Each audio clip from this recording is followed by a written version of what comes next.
well, thank you, everybody. I can't see exactly how many people we have on right now. But we appreciate that this format seems to have become popular.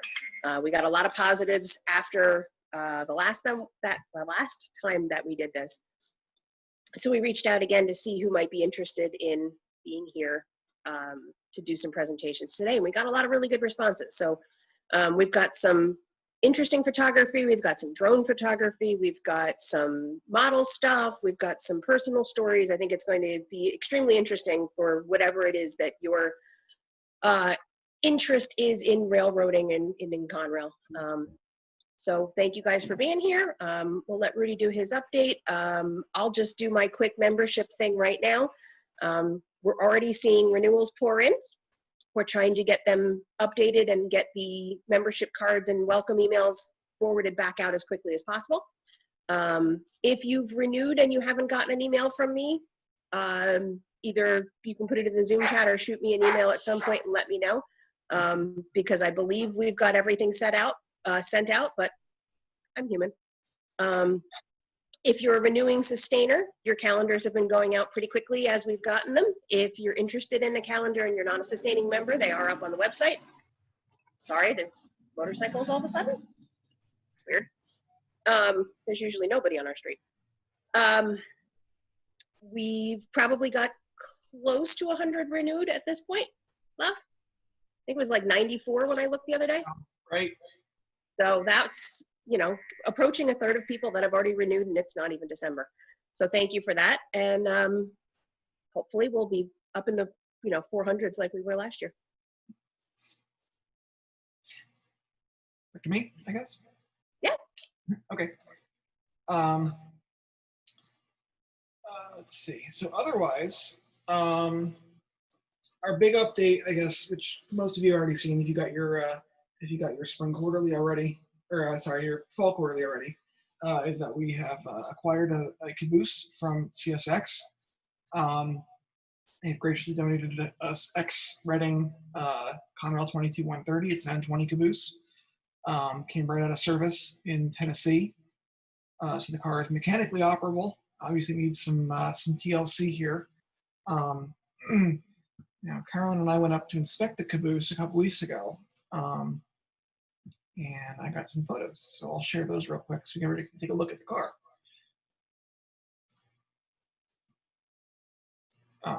So this is the car. This is the caboose.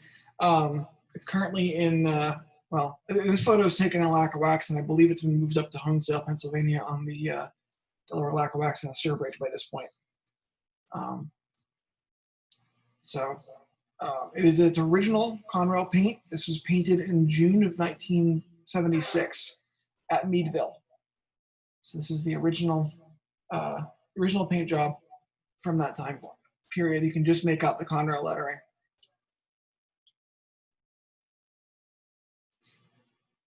This is the interior. Obviously the stove is still there. The stovepipe is actually laying on the floor in the car, but we'll probably replace that anyway.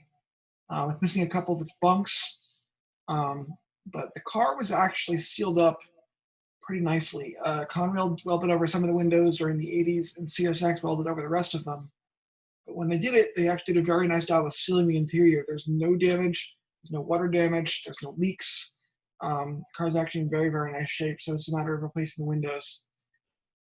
This is under the porch on one end. There's some red and green showing through. That's the original color of the car. So we are working with the Sturbridge Railroad. They will be doing the restoration work on our behalf. And as part of our lease agreement with them, they're covering the cost of the restoration, and then basically the car is going to be unleased to them to work off that cost. So it should be a no cost to the CRHS restoration to get this car back into Conrail paint and back on the rails. So that is our caboose. Again, as you may have noticed from our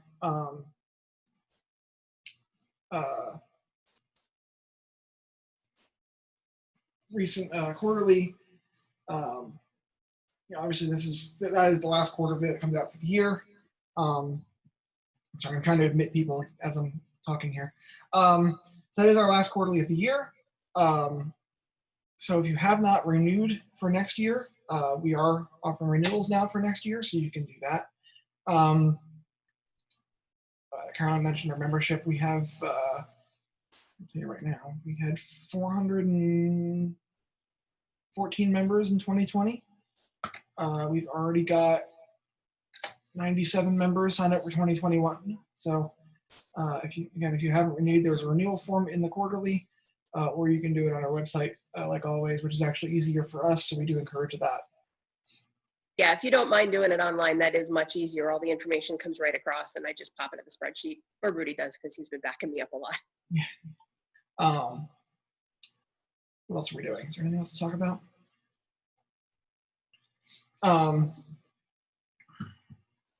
So that's really it for I think my update. We've got some archival stuff that I'm sure Ed will talk about a little bit. We've got a couple of really nice big archival donations recently, and yeah. So I think that's it. Jim, where are you at? Are you at the Boxcar? Aren't these your location of the Boxcar? You ready for me? I believe so. Hello, everybody. I'm along the Cumberland Valley Rail Trail. Last time I talked to you, last quarter, we were at the Boxcars location in Chambersburg. But today I'm here to show you where the car is going to be moved to. So here is our completed track panel. We're right here. That's Shippensburg University's campus here. This is their old football stadium here. And the rail trail runs right through the middle of it. And you can see our track panel here. 80 feet of rails that were generously donated by Conrail Shared Assets, which was an awesome start to the project. The panels were trucked by our transportation partner, Dave's of Chambersburg. And then he also built the pad for us, put the track panels down, and then brought ballast out here. And then other than me having to come out here with a shovel and just kind of level things out, we're in pretty good shape. Now, I know the question that everybody's asking is, when will I not be able to see this track panel? Because there's a giant 86-footer sitting on top of them. And that's a two-part question. Right now, Dave is in Chambersburg with a dolly, United States Army surplus, with a whole bunch of axles that will bear the weight of this car when it's pulled here. He is fabricating some steel forms to weld onto that chassis to hold the car, so that hopefully we don't have to torch any bits off the bottom of the car to let it sit nice and steady on that dolly. The other challenge that we run into is that fall in Pennsylvania is remnants of hurricane season. We typically get a lot of rain up here. And of course, on the high ground, we have nice, dry, compacted soil from the Cumberland Valley Railroad. But where we place the car is down in the drainage swale. And if you can see down here, it gets a little swampy down in here and soft. And of course, we're going to be bringing very, very heavy equipment in here. The car itself is very heavy. The trucks are heavy. And we learned from last time when we brought the last car in that even if it hadn't rained for a week, you can still sink into the grass here. So we need that weather to cooperate before we can really get an update. And here, let me walk down here. I apologize for shooting into the sun, but you'll see the approximate location relative to the first car that got moved here, the Penn Central car. And just as a reminder of that timeline, we moved that car in October, but we were not able to actually finish putting the car in place until December because of that wet fall weather. So right now we're obviously in November. We have not moved the car yet, but we're waiting for our word for both that steel fabrication and then dry weather. And then we'll hopefully get an update and get that car moved up here from Chambersburg to Shippensburg. Cool. Thank you, Jim. So that's the Boxcar project. You still see Jim's looking there at the site. So yeah, Conrail generously donated those track panels to us. So, that's Oh, good. and for if you like checking out the stamps on rails, our car will be sitting on Lackawanna and Steelton rails. Which is appropriate given that Bethlehem Steel, which manufactured both of those pieces of rail, was Conrail customer number 1. Nice. Fun little tidbit there. They were one of the biggest producers to advocate for Conrail and put their money where their mouth was, and they were the first ones to sign up as a customer for Conrail. So, okay. I think next up we have Ed with a update on our Conrail photo archive. Ed, are you here somewhere? I am indeed. Okay. All right, let me go pull up my presentation because I got slides. Because making PowerPoint presentations is what I do.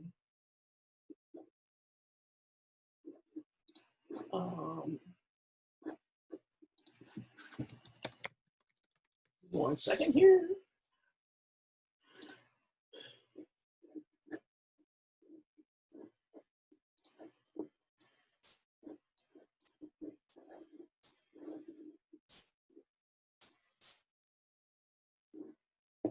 All right, let me share my screen. Oh, you disabled attendee screen sharing. I think you got to make me the host or something. All right, hang on.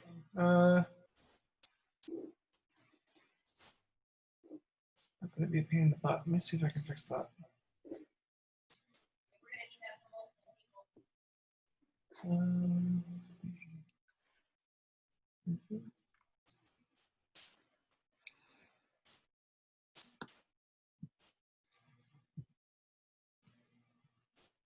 How do I do that?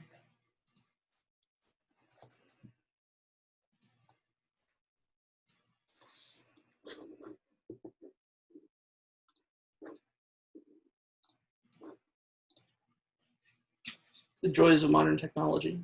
Yeah. Can I enable that? We're gonna have to. We need this first. Yeah. I thought we did that last time too. Yeah, I thought we just put like past being the host around. I don't remember how we did that. Oh, here, I'll do that now.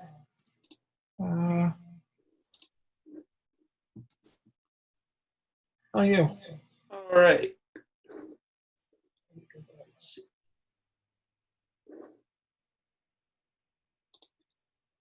There you go. You see it? Not yet. There we go. There we go. No. Oh, right. Sorry. Wrong presentation. All right, everyone. Good afternoon. I'm going to talk a little bit about one of my passion projects here with the CRHS that I've been working on for a number of years. Our online Conrail photo archive. It's, in case you're not aware of it, it's conrailphotos.thecrhs.org. You can pull it up. And it's really exciting right now because we just did a major update on it. And I'm going to talk a little bit about that. So for those of you who may not be familiar with it, what is it? It's a website that contains thousands, tens of thousands actually. I think it's 40 photos of Conrail stuff. And it's a collaborative effort. We've had dozens of volunteers who have been adding photos from hundreds of different photographers. It's a really, really amazing resource and something that's been around for a while. So there we go, little history. So the photo archive site was originally part of the main CRHS website when we launched it back in 2008. It was, it was basically a big thing to get people to come to the site. Then in 2016, we split it out because we realized that it had gotten so big that it had, that it was starting to take down the main website, and it was kind of bad when, our main shingle on the internet would disappear. So we split it out to its own site, That also allowed us to make a whole bunch of usability improvements so that it was easier to navigate around, because you didn't have to like also navigate around, you know, organizational stuff like news and events and stuff like that. In the 4 years since we had done that, it has had 126,000 visitors who've looked at 1.8 million pages, which is pretty impressive for something like this. The biggest problem that I've had with it over the years is that since about 2010, you know, like very shortly after we launched it, the fact that it was on an old version of the Drupal software that it runs on was very concerning. Typically in the world of web content management software, you really want to try to keep that stuff out of or up to date. And in this world, 12 years is an eternity. So, you know, we were really lucky that we never had any major, well, that we never had a major like site ending issue that would take it down permanently. We had a bunch of issues over the years. There was a period where things weren't necessarily working right, so you couldn't really add new stuff. And so I've been wanting to do an update or an upgrade for a long time. But because of the amount of content and because of some of the fun nuances of Drupal itself, it was really difficult to do that update. So this past, well, I'll get into what allowed us to do it a minute ago. But one of the really, really important things that I have to say when we talk about the history of the site is that the whole thing would be empty if it weren't for our volunteers who have added things. Chris Karanji and Donnie Lee both have added over 10,000 photos themselves.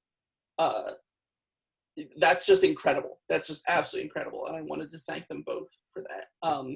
All these other folks have also added, you know, hundreds of images each, right? And without their, you know, without their time, without their volunteerism, this thing wouldn't exist.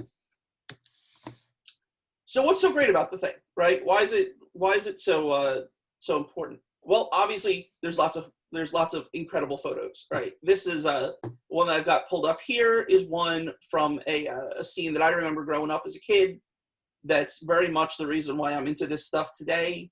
And, you know, being a 3-year-old when this photo was taken, I obviously wasn't out there getting photos, but luckily Michael was. And, you know, there's just tons of great stuff in there. Like if you have an interest, like, you know, obviously because you're on this call, you have an interest in Conrail, you're going to find something you find interesting on there. One of the other things that I really like about the site is that it's got a lot of metadata that you can search and browse by, right? So in the world of web content management, metadata is what we call the descriptive stuff about about content, right? So in this case, you know, who's the photographer, when it was taken, what equipment is in it, who built the equipment in it, where it is and like where the photo is in the world, what galleries it belongs to, all of that stuff. So what that means is that you can very easily say like, hey, if I want to find all the pictures of Conrail 1966 on the search page, you can plug in 1966 in the road number field and you'll get everything on the site with 1966. Really, really, really great. One of my other favorite things about it are the way that everything's cross-linked with these galleries. So if you want to see more stuff in and around Philly, you can just click on the Philly link and there's a gallery that lists out all the images that are in that area. And then on top of that, what I really love about that aspect of it, especially the location stuff, is that photos can be tagged with locations. So you can see exactly where in the world this photograph was taken. A lot of that data is really accurate too. So like, you know, oh, this photo was taken from the south side of the tracks as opposed to the north side. Really neat stuff. So you know, that's kind of the core and the heart of the whole thing. But, oh, and I don't know why this image looks so garbage. But, you know, you can also browse around in there. This is the image for the SD, this is supposed to be a screenshot of the SD60M page.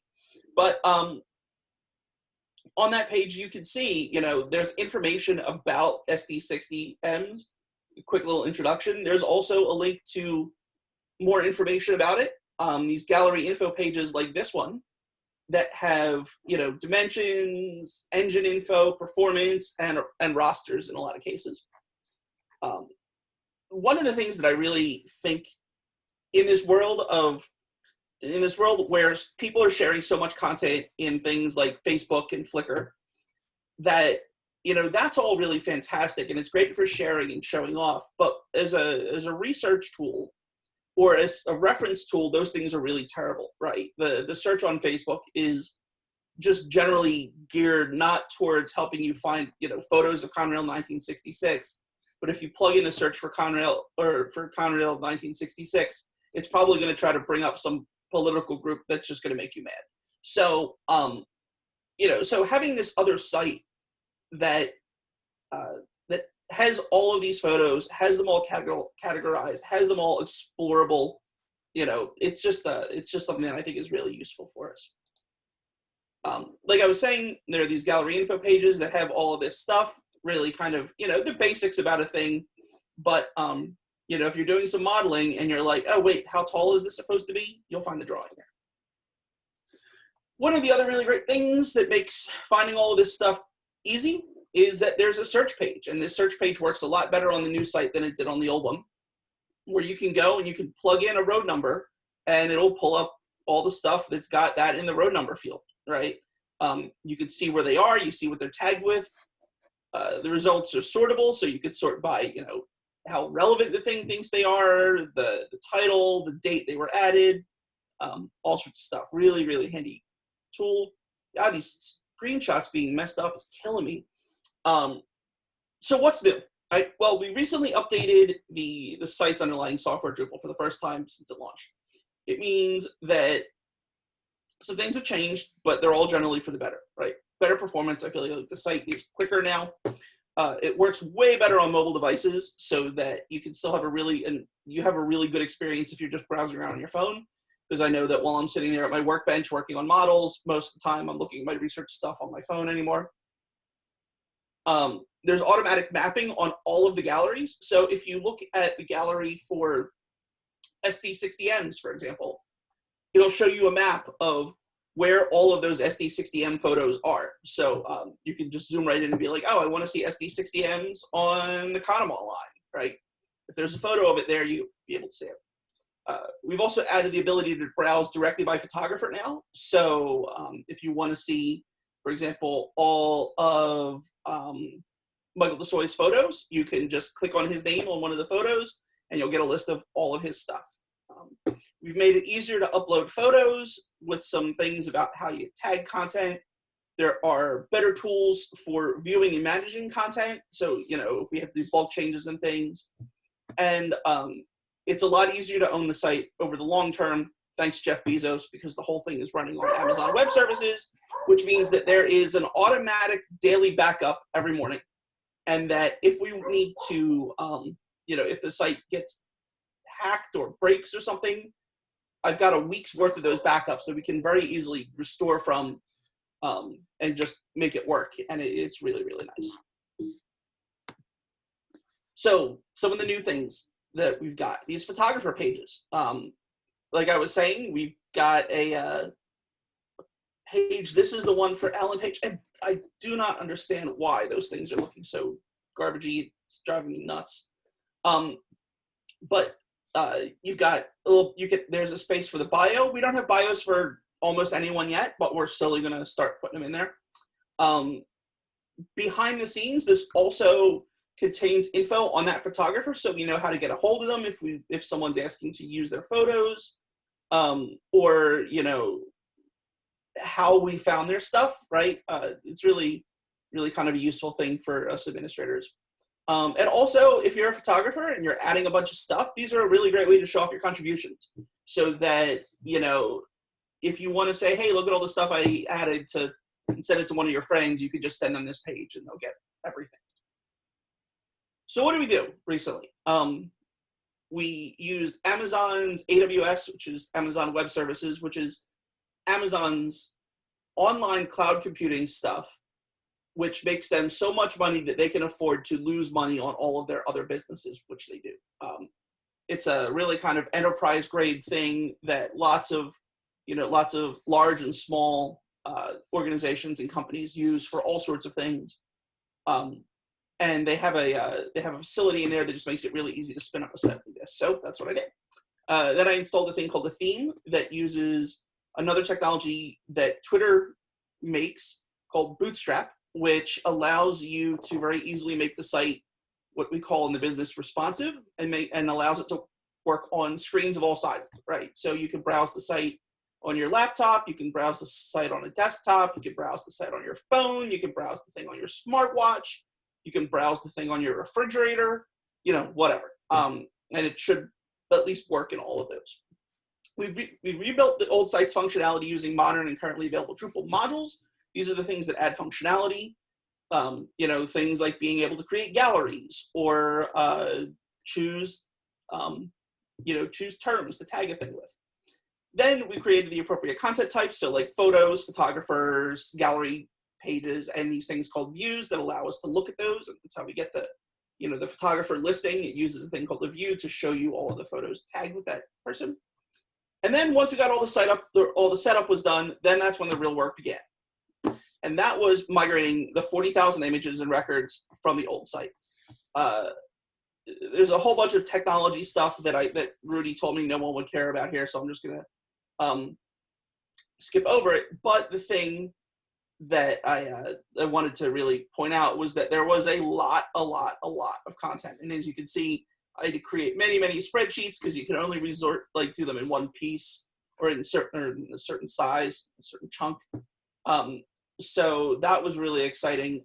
It took a couple of days to do all of that work. It was a lot of work.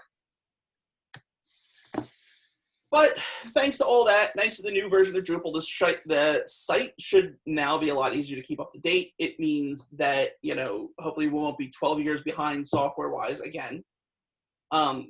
We've got this great new platform and plenty of runway to keep adding stuff, right? We're not going to run out of space anytime soon. And if we do, we can very easily add more space. And also, now that it's kind of rebuilt and working great again, I wanted to put out the call for volunteers to add their photos and to help us search out and secure others that can be added, right? So one of the things that of the volunteers who've been adding stuff on here have done, in addition to just adding their own photos, they've helped us find pockets of photos on other places online, right? So, for example, one of the things that I tend to do during boring conference calls is download photos that people I know on Facebook have allowed us and who I've asked, you know, and that's really important. We've got their permission to add. When they post it to one of the groups, like the Conrail group, because there's a lot of really great Conrail photography in there, you know, download the photo, add it to the archive, tag it with all the right stuff.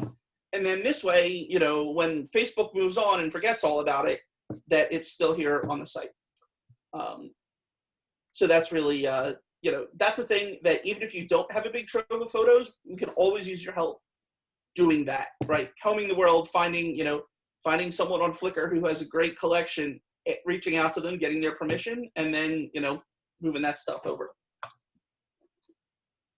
So I wanted to take a minute to kind of talk about some of my favorite things on the site because, you know, what's the point of doing it if you're not going to show it off?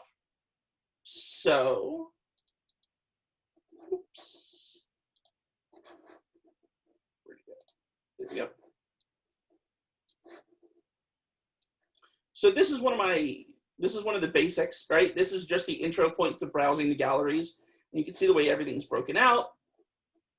We've got a selection of random Conrail photos that it will just, you know, when you load the page up, it'll grab a whole bunch of the ones from there, and you never know what you're going to see in here, right? Sometimes it could be that Jeep with the yellow Pilot, shot on the B&A, this Reading, you know, the Reading trailer. You never really know what you're going to get, but that's kind of fun. However, the really important thing here is that you can just drill right down into the content and start seeing stuff.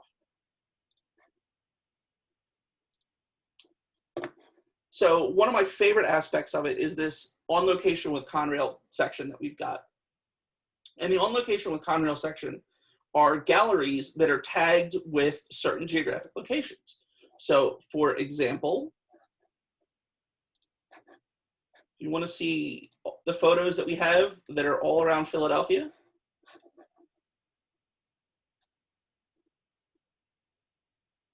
All stuff in the Philly area. And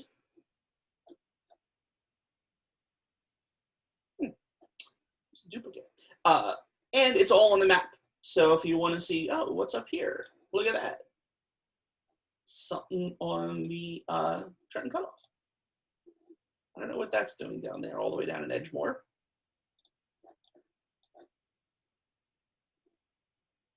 Nice photo there along the Schuylkill. But really kind of a neat way to get the sense of what Conrail was like in a certain location. And brought to us by the magic of modern web technology. So then we've got our list of photographers. This is one of the things that's brand new that we just added. You've got the list of all the folks. You can just drill right down into someone. Let's go with Grant. Grant's added a bunch of cool stuff. So here are a bunch of photos by Grant Lowry, who is a noted freight car photographer, responsible for so much great coverage of things, of freight car classes. You know, if you want to see all the X58s, man, here you go, right? And I really like this because it gives him a way to say, hey, here's all the stuff, here's all my stuff on the site. So who else have we got? Some other good ones. Bill Kaufman. Bill lives here near me in outside Baltimore, and so has a bunch of really great stuff from this area that I really enjoy seeing. Like this photo was taken around the corner from where my wife works.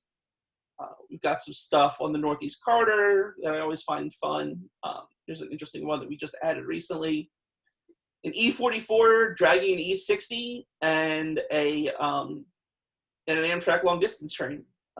Pretty cool stuff. Always a big fan of his things. Al Moran, he is down in, lives outside DC. And so he's got a bunch of other really cool local stuff that I always enjoy personally. That, you know, there's a neat shot of a local cruising past the, what's that? Greenbelt? Yeah. Cheverly outside of DC. So DC Metro Station.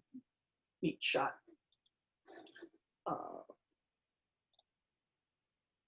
And then Michael DeSoy, he again was another was a prolific Philly area guy. I remember hanging out on this very station platform where this is watching stuff roll by, and I remember hanging out on this with my dad. And this station platform right here is the reason that I'm into this stuff today. So you know, I really love seeing the stuff that we've been adding from him. Carl Weber is another prolific Conrail fan who focused on the Boston line. So if you are a fan of GEs, you can thank Carl for all the fantastic stuff he's captured here. You know, just absolutely beautiful stuff. Sometimes a little off the Boston line, but you know, another really great collection. You can see there's a ton of it. I highly recommend checking all that out. Another one of my favorite geographic location ones is the Conrail in Baltimore gallery. Got all sorts of stuff around here, you know, BWI, the olden days when they used to keep a helper down at Penn Station.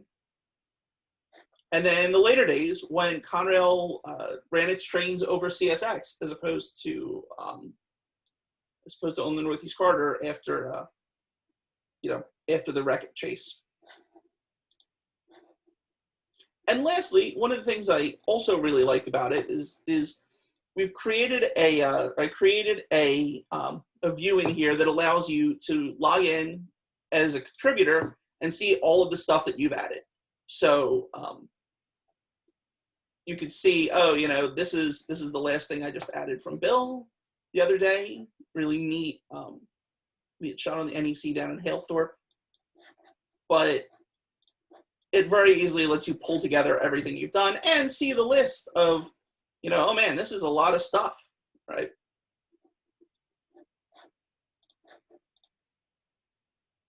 So thanks for hanging out and checking this out with me. Wanted to thank everyone who's helped over the years and remind everyone that we're always looking for volunteers to help out.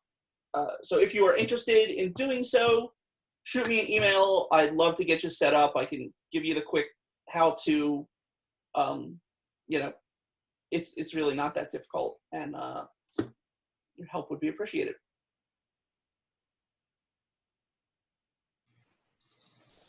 Thank you, Ed. All right, let me see if I figure out the screen sharing thing. Oh yeah, do I have to make you the? I just took it back. Oh, all right. Advanced sharing options. Aha.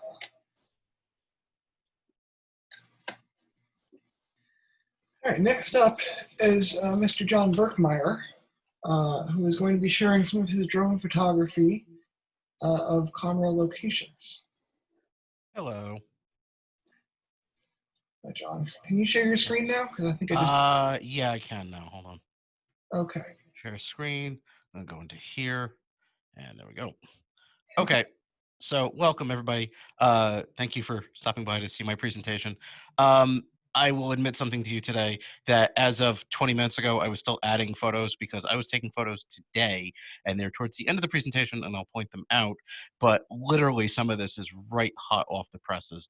And so here we go. All right. So basically, you guys can see this. It doesn't look blurry like some of Ed's photos. They look okay. This looks okay. We're waiting for it to pull up. I see your file management. Okay. Do you see it now? It should be. We see the slide sorter mode, but we don't see a single slide. We see all. How about that? All the files. John, do you have two screens? Are you sharing the wrong screen? No, I'm not. I'm one screen. I have one screen. It's almost like it's frozen, John. We're seeing that you've got the title page highlighted and that's it. Okay. Oh, there. Your mouse moving around now. How about now? Nope. Did you share the window or the screen? Because you can share just a window, which may have been. Oh, it might have shared a screenshot. I might have done that. Should I stop sharing and start again? Yes. Yeah, give it another try. Okay. We're all new with this crap. It's fine. Yes. There's the None first of us touch. are. Yeah, it's all right. That's why these things are cool. They're Okay, casual. so share screen. Now I just want to share the screen, right? There's a whole bunch of options here. Yeah, you want just the screen itself. Okay. Share. How There about we go. that? There you go. It should say Conrail in the era of drone photography, right? Yeah, I see it. Gotcha. Okay. Do you get the next? Looks good. Did you? Yep. Now it's Okay, a good. good. All right, good. All right, because you saw the end, so now we have to go to the beginning. Okay, so let's start this out with a bang. All right, so this is Conrail in the era of drone photography. And for those of you who are coming here to see Conrail Blue, I'm sorry, you're going to be very disappointed. There's exactly one picture of Conrail Blue in this because drones were not around, commercial grade drones anyway, were not around by the end of 1999 when Conrail ceased to exist as a class 1 railroad. However, a lot of their locations still exist because they inherited a lot of concrete structures, and concrete lasts forever, and there's going to be a lot of concrete in this. And there's some stuff that people may have seen photos of, but I guarantee you have not seen photos like this. And yeah, that's a little bravado and a little bragging on my part, but some of these are really cool. And like I said, some of them I took today, and I've never seen some of these angles before. And we're going to get started here. So here we go. Okay, so about me, I'm 41 years old. I've been a rail fan since 1986 when the New York, Susquehanna, and Western restored service west of Butler, New Jersey. And my father dragged me and my sister around following trains as they were rebuilding the line. I come from a long line of rail fans. My father obviously is. My uncles were. All of my uncles have passed away. I inherited my Uncle Charlie's collection of slides, which some of you may have seen in some of Rudy's books. Rudy got, quote, duped into scanning them when I told him, oh yeah, it's only like 3,000 or 4,000 slides. Turned out to be more like 12,000. So we're still working. He's still working through them. But one of the things my uncle told me was take pictures of everything because you never know when it will go away or when you'll never see it again. And I took that and did something a little different. I'm seeing things from a different angle. You know, no photo lines for me, no needing to get on a ladder or anything like that. So it's very unique. I'm also a commercially licensed drone pilot. I'm a Part 107 licensed drone pilot. That means the FAA will allow me to sell my photos. It's very weird. You can take anything you want. You can take pictures of almost anything you want. The moment you sell them, if you don't have a license, it's a $25,000 fine. So in case I ever want to sell one, I'll take the $150 licensing fee every 2 years. It's fine with me. My current drone, I've owned 3 myself, all DJIs. The first 2 were the Phantom line. Phantom 3 was my first one. Very basic drone, 200 feet up in the air. I never let it get too far away from me. My second drone was a DJI Phantom 4.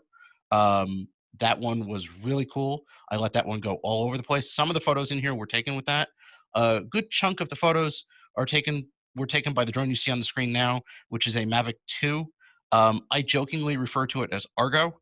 Argo is, and I'll explain in the next slide why I named it that.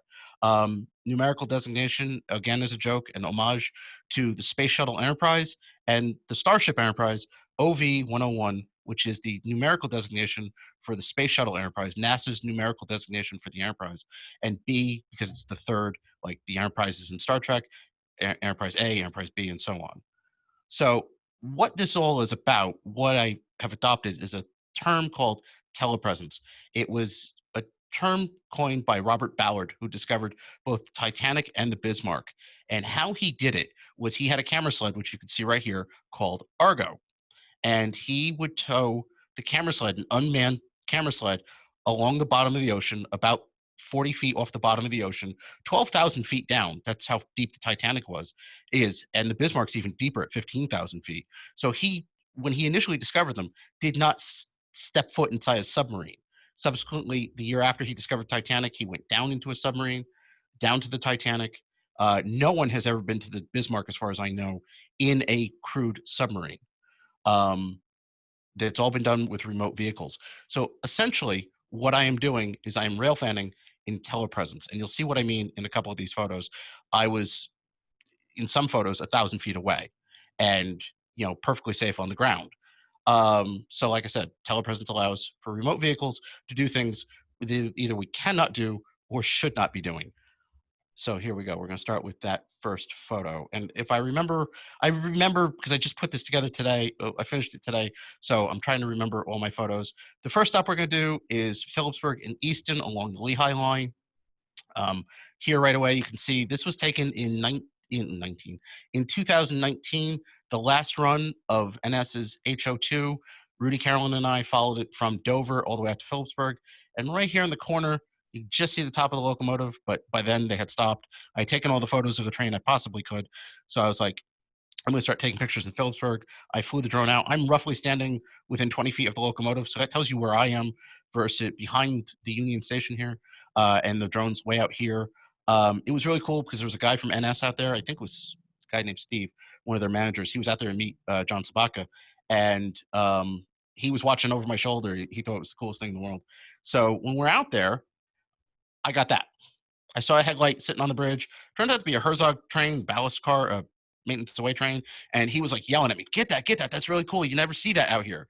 So on top of seeing that train, seeing the train on the bridge is really cool. You get some detail of what actually is out in Phillipsburg. You got the old Lehigh and Hudson River Bridge, the current bridge that they're using, the Central Jersey Bridge, and the abandoned Valley Bridge. And, not many people see this unless you go walk out on the bridge, which we all know is a major no-no. So that was that. And the next shot is an overview of it. I went a little higher, and obviously you can see it. And one thing I never knew about the Valley Bridge, which is, it looks like it's actually 2 bridges. You got the straight bridge here, and then it curves into another bridge here to come over the tracks down below. So that was taken in March of 2019. Everything here was taken. The Phillipsburg shots were taken, I think, in 2 or 3 different sessions. This was in the spring of 19. The rest were taken in the summer of 19. Which is here, the summer of 19. This is NS's H65 coming up the Washington Secondary. Some Saturday afternoon I was out there. And again, the Lehigh line is out this way, if you can see where my mouse is. The Lehigh line's out that way. I'm standing, if you're familiar with the Phillipsburg area, I'm standing at I think it's called the Friends of the Phillipsburg Historical Society, where all that collection of cars and stuff are. I'm standing there and I'm, watching the drone, and I was able to get that and not get in anybody's way, not interfere with anybody, and anybody who was out there could have gotten their own shots, albeit a little further away, but I was able to get up close. This is the same day. This was some trailer train. I think it's 22V. Forgive me if I forget. This was like a year and a half ago. Again, I'm somewhere down here. Matter of fact, I think that right there is my car, right where my mouse is pointing. So I had my scanner and I heard them coming. So I zipped the drone down here. One of the drawbacks to drone photography, there's two main drawbacks to doing this with a drone. One is weather. I can't just stick the drone outside a car window like a camera lens. The drone has to fly in no precipitation. They don't like water, and they also don't like high wind. So a little bit of a breeze is okay, but if it's really windy out, I won't fly because it'll knock it around too much. So, that's the two drawbacks. But one of the positives is you get a great shot like that. I love that shot. So yeah, that was taken in Phillipsburg. We're almost done through Phillipsburg. This is past, this is about an hour later. This was taken, I think this is called McWayne. They're actually now a customer of my company, the company I work for now. They're a customer of ours. We do maintenance, electrical maintenance for them. So this was taken about an hour later. Another trailer train or container train coming through. And again, another drawback is you have to get the timing right. If the drone's not turned on and not in position, you can miss the shot very easily. Some of the older drones, the Phantom 4 and certainly the Phantom 3, they had problems taking time finding GPS signals. The Mavic 2 is a little bit better. It's much quicker. If you turn it on within about 4 seconds, with unobstructed skies, within 4 seconds, you can pretty much get a GPS signal. I won't fly without a GPS signal. I don't trust myself. I don't trust anything. It has to be able to stop and come back to me if I hit a button. If without the GPS signal, it will not come back to you. So this was coming past McWayne. So that's another one of those ones where, the timing was right, thankfully. I've had a couple times where, let's say, for example, if I'd blown the timing on this shot, the engines would have been past me and it would have been a garbage shot. So it's not all, that simple. This is coming across, I think it was earlier that morning. There was nothing going on and I was kind of bored. So I took the drone. Again, I'm standing at the Friends site about 100 yards east of Union Station, maybe 200 yards. So I sent the drone along the Lehigh line and took this picture. I really like it because you can see the detail of the bridge. And I love that the Lehigh and the Delaware meet here and you just see the differences in the water. This is really cool. Just stuff that nobody's ever seen before. This shot was taken, I think Rudy has this shot, I don't know. This was taken at his request. This was a different day. I went out there with somebody else. These are in the old, I think, Valley Richards yard. If I'm wrong, somebody jump in and correct me. These are boxcars that I think are trapped there. There's no way to get these out. So they are used by NS for maintenance of way. But I think this one, the one on the right, I'm sorry, on the left, that's white. I think it's very old. Rudy, that's the Pennsylvania boxcar, correct? The one on the right is the yellow one. Oh, that one. That's, Okay. That's, I believe, an X29. Okay. Which, if Ed's still on somewhere, he should be perked up for that. Mm. And that is still in full Pensy paint, patched Penn Central. Yeah. And the really cool thing about this is, and I just want everybody to understand this, was that I did not cross into the yard to do this. This was taken at the street. I stopped at the street level, at the street border. This is, this was taken with Phantom 4, which had a 20 megapixel camera. So I was able to zoom in and have a good high quality shot, even zoomed in a bit. So that's that. And where are we going next? Then we come across the river to Easton. This is the Easton and Northern Bridge. I love this scene. I've actually modeled this in my virtual route train simulator. I have a train simulator that, because I have an apartment, I don't have enough room to have a big layout. So my layout is on my computer. So the drone has also been used to show me details of track if I want to simulate it somewhere. And this is one of the scenes that I've actually simulated. And coming out here, I had questions about how this all worked. So I said, you know what, I'm gonna take the drone, figured it out, and I laid it out properly, or as properly as I could, as I wanted to, within the simulator. And I now have something very similar to this on my route that I go under, like literally almost every night. I run it almost every night. So this is the bridge there, and there's actually a second bridge. If you're standing or flying there, and you just turn like 90 degrees, boom, there you go. You get this coming across the bridge. So the truss bridge is behind the drone now, and this is coming over the river. And I guess this has been abandoned for years. So it's a really cool view, in my opinion. So now we're going to go into some weird stuff. Some stuff I've seen that you really can't see unless you're above it. And this right here is Nova Borealis in Rockport, New Jersey, which is on the Washington Secondary. This particular picture was taken again in March of 2019 when John Sabaka and HO2 ran for the final time on NS before it was turned over to the new company. And I had known that this track configuration was out here. I'd seen it on satellite view, but I'd never seen it in person. So when I got a chance to go out here in March of 2019, I really wanted to get pictures of it because it's just so bizarre. And again, this is one of those things where I wanted it in my simulator. So I modeled this, but instead of it being a plastic pellets company, I modeled it to be a paper company. So, you know, I've got storage tracks, the exact same configuration. Storage tracks here, the tracks that are used for the actual loading and unloading of the cars. The operation here, I think, is the secondary is basically here. The main secondary is here.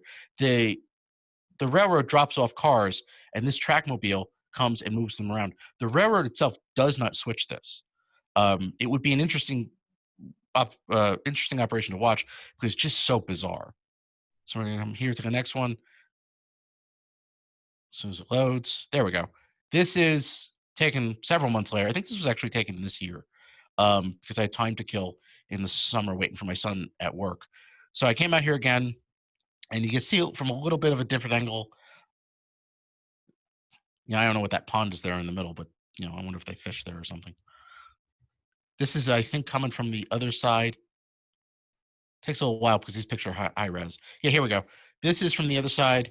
It's one way in, one way out. There's no connection track here on this side. It's so they drop off the cars. This is literally, those cars are either either waiting to be dropped off, or they were just dropped off by the railroad. And on Monday morning, because I think this was taken on a Sunday, Monday morning, the railroad, the Nova Borealis, they'll come out with a trackmobile and grab them and shuffle cars around. This is BASF in Washington. By the time this picture was taken in March of 2019, I think they had stopped using it. It's one of the reasons why NS leased the secondary to the Black River and Western subsidiary, and it's no longer in use. And again, another place where I just wanted to see the track configuration, and I've actually, again, modeled this as well, somewhat. Most of this is modeled now on my computer layout, and I switch that pretty regularly as well. But it just shows you how many tracks were in here at one time. I mean, this was a busy switch for NS right up until BASF shut down. It also has kind of a model quality because I think here you're about 250 feet off the deck, and you know, you get the houses all around. It looks kind of like a model.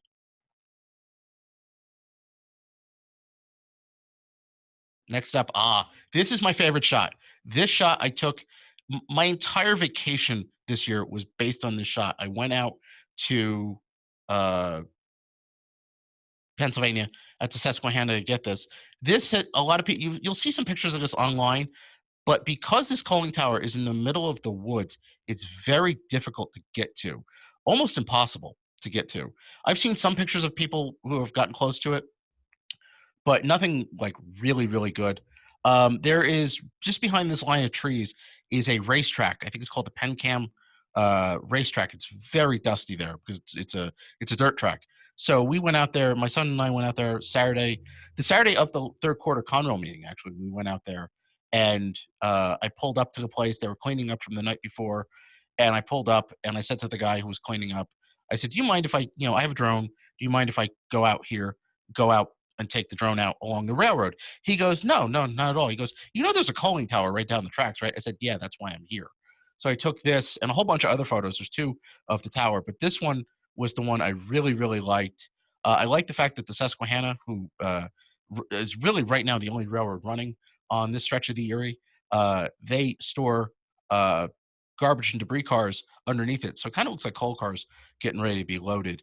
But I want to go back out here because I was so like nervous about being out here and getting the shots that I really didn't get all the shots that I wanted. So sometime in the early spring, I think I'm going to go back out here. I'm not sure yet. And the next shot, this is from the river is right to the Susquehanna River is right to the right of here. This is all there was a huge string of cars out there that day. And I'm sure there's some of them are still there, but this is another shot. This shot and the previous shot were done the Mavic 2 Zoom, not the Mavic 2 Pro, but the Mavic 2 Zoom has a function in it where it can take 9 different photographs. It's called Super Res. It'll take 9 photos, like this picture here, a square here, a square here, a square here, and then 6 more along, and it will stitch it together to become a large photo. This photo is actually these 2 photos are actually 8,000 by 6,000 in resolution, and they are huge when they are printed. They are print quality. They can be printed large, and I do have access through work to a large scale printer that can print up to 36 by 48. And I've printed a couple of these, and they come out really well. But again, this is another one where I started circling it, and it's just so cool because you can't get to it. The easiest way to do it by foot, if you do it, is somewhere along in here. There's a dirt path. You can see it in on the satellite maps. There's a dirt path, but you got to get way back there, and it's difficult. So this is, again, that example of, quote, telepresence, where I can be way over here on somebody's land with permission and come over and just take the pictures I need, and off I go. Now, we also, that day, we went to 3 different locations. We went to Starucca because it's so close to the tower, went to the tower itself, and then we went to Nicholson to get these pictures. I had never been to Nicholson, and I really wanted to get pictures because I heard how huge it was. So we got there, and oh my God, was this bridge enormous. It's 2,300 feet long. So this is one, it goes right over the town. It's so cool. Just at certain times of the day, I'm sure the town is literally in this thing's shadow. So that must be cool. So I got that. Again, this is another one of those 48, not 48, I'm sorry, 8,000 by 6,000 pictures, 9 separate pictures that the drone can stitch together. And this is over the bridge. Funny story about this picture. When I got there, I was pulling into there's a little park right by the bridge. I pulled in there, and I was getting the drone out, and these 3 guys came up to me. They had just pulled in like 10 seconds behind me. They pulled in, and they're like, "Do you know anything about this bridge?" I'm like, "Well, yeah, it's a big rail bridge." And they're like, "Okay, go. How do you get to the top of it?" And I'm like, "You realize this is an active rail bridge, right? There's a track up there." And they go, "Yeah, but there's a lot of people on Instagram that go onto the top of it." I said, "First of all, I'm not from around here, so I have no idea how to get up there." I said, "Second of all, you get up there, forget the trespassing. You get up there, and some train is coming around the curve and hits this bridge at 60 miles an hour. There's nowhere to go. It's 250 feet in the air, however high it is." I said, "There's nowhere to go. As you get up there, you're going to be trapped." So they're like, "Oh, we'll figure it out." So they go down an embankment under the bridge, and they disappeared. I never saw them again. So I took all the pictures, the big panoramics of the bridge, and then I came here and I said, "You know what? I'm going to do this." So there's actually this shot and another one turned from the other direction, but I didn't include that. So when I left, when I was getting ready to leave, this was the last shot I took at Nicholson. I took the drone up another about 25 feet, 30 feet, and as I'm returning it back to me, I could not find these guys. I don't know where they went. They disappeared under the bridge. I don't know if they gave up. They were just going to hang out, whatever, but I never saw them again. I hope they made it. I didn't hear about anybody getting killed on the bridge. So, but this is, another example of this telepresence I was talking about, that I don't have to be on the bridge. Here it is. Now I'll show you an example of what I mean. That picture was taken in 1972, and it's low res. It's a low res version of the scans of my uncle's slides. My uncle took this picture in 1972. Somebody scanned it for him, I think around 2000 or something like that. But at the time, the bridge was 2-track, but he was up there. My uncle had no fear of this stuff. He went up there. You wouldn't catch me dead up there. So you got that. You can either go up there or you can do that. which is a lot easier, a lot safer. If there had been, I was in a position where I could see a train coming from either direction. Had a train come, I just would move the drone off to the side and probably gotten a really cool shot of the train. So that's, again, that's the comparison. You can go up there and you can see from this picture, you can see how high up it is. So no, thank you. This is the tower at Greendale on the Lackawanna Cutoff. Again, I told you there was going to be a lot of concrete. This is actually the second of 2 shots that are in this. This was taken second. I liked this. I went and took the first shot and said, you know what? I'd love to get a picture of it just like peeking in through the woods. And so I went back and got this. This is there's an effort right now to restore this and Greendale Station, which is not pictured. There is a group that is trying to restore it. They haven't really done, they really haven't moved a lot on it yet, but they're working on it. So this is the tower out here. The tracks, I think, ran through here. It tells you, oops, sorry. It tells you how much growth there's been in the last 40 some odd years since the cutoff has been pulled up. But the tracks would have ran through here, and this is the Greendale Tower sneaking out of the woods. And that's up close. That's a combination of 2 things. One, that's a combination of me getting the drone close enough, and then that's a combination of the drone's optical zoom. This is the first commercial drone with a zoom. It's got a 4 times zoom lens, so I cranked the zoom up on this one, and it gives you a little bit more detail. You can just see into the tower. There's nothing left in it. I mean, this tower was gutted, and the roof is falling apart. If they restore it, it'll look pretty cool, but I just like the abandoned look to it too. So again, I'm about 1,000 feet away, and I got this without having to risk myself, exhaust myself going out there, anything like that. So that's Greendale. This is the Paulinskill Viaduct. I took this 2 years ago. I took a very similar picture this morning. Literally, some of the stuff that you'll see in a few minutes is hot off the presses. My son works out in Mount Arlington. If anybody's familiar with Route 80, with New Jersey geography, Mount Arlington is along Route 80. And this is towards the western end of Route 80 in New Jersey. So I had like 4 hours to kill because he's only allowed to work 4-hour shifts because he's 15. So I said, you know what? I have 4 hours to kill. Let me go and take some pictures today. And I didn't intend on them being part of the presentation until I realized they need to be part of the presentation. So again, this was taken 2 years ago. Because of where this bridge is and all the overgrowth, the road here, which ironically enough, before it was a road, was a railroad. This is the old New York Susquehanna and Western, or the Susquehanna, before they tore it up in the 60s. The bridge to come over the river and down this road is like roughly here. When this bridge, when it's full-blown growth, summer and late spring, you can't see this bridge until you're right about here on the road. I brought my father here about 10 years ago, and he didn't believe me that there was a bridge out here, a bridge this big. He goes, I don't see it. I said, wait for it. Just give it a minute. So we got to about here, and he went, oh my God. He saw this thing. It was monstrous. So this picture shows you the scale of this bridge. And Nicholson. This is actually smaller than Nicholson. It was built a couple years before Nicholson, but it was the test run to build Nicholson. This is half the length and about half the height.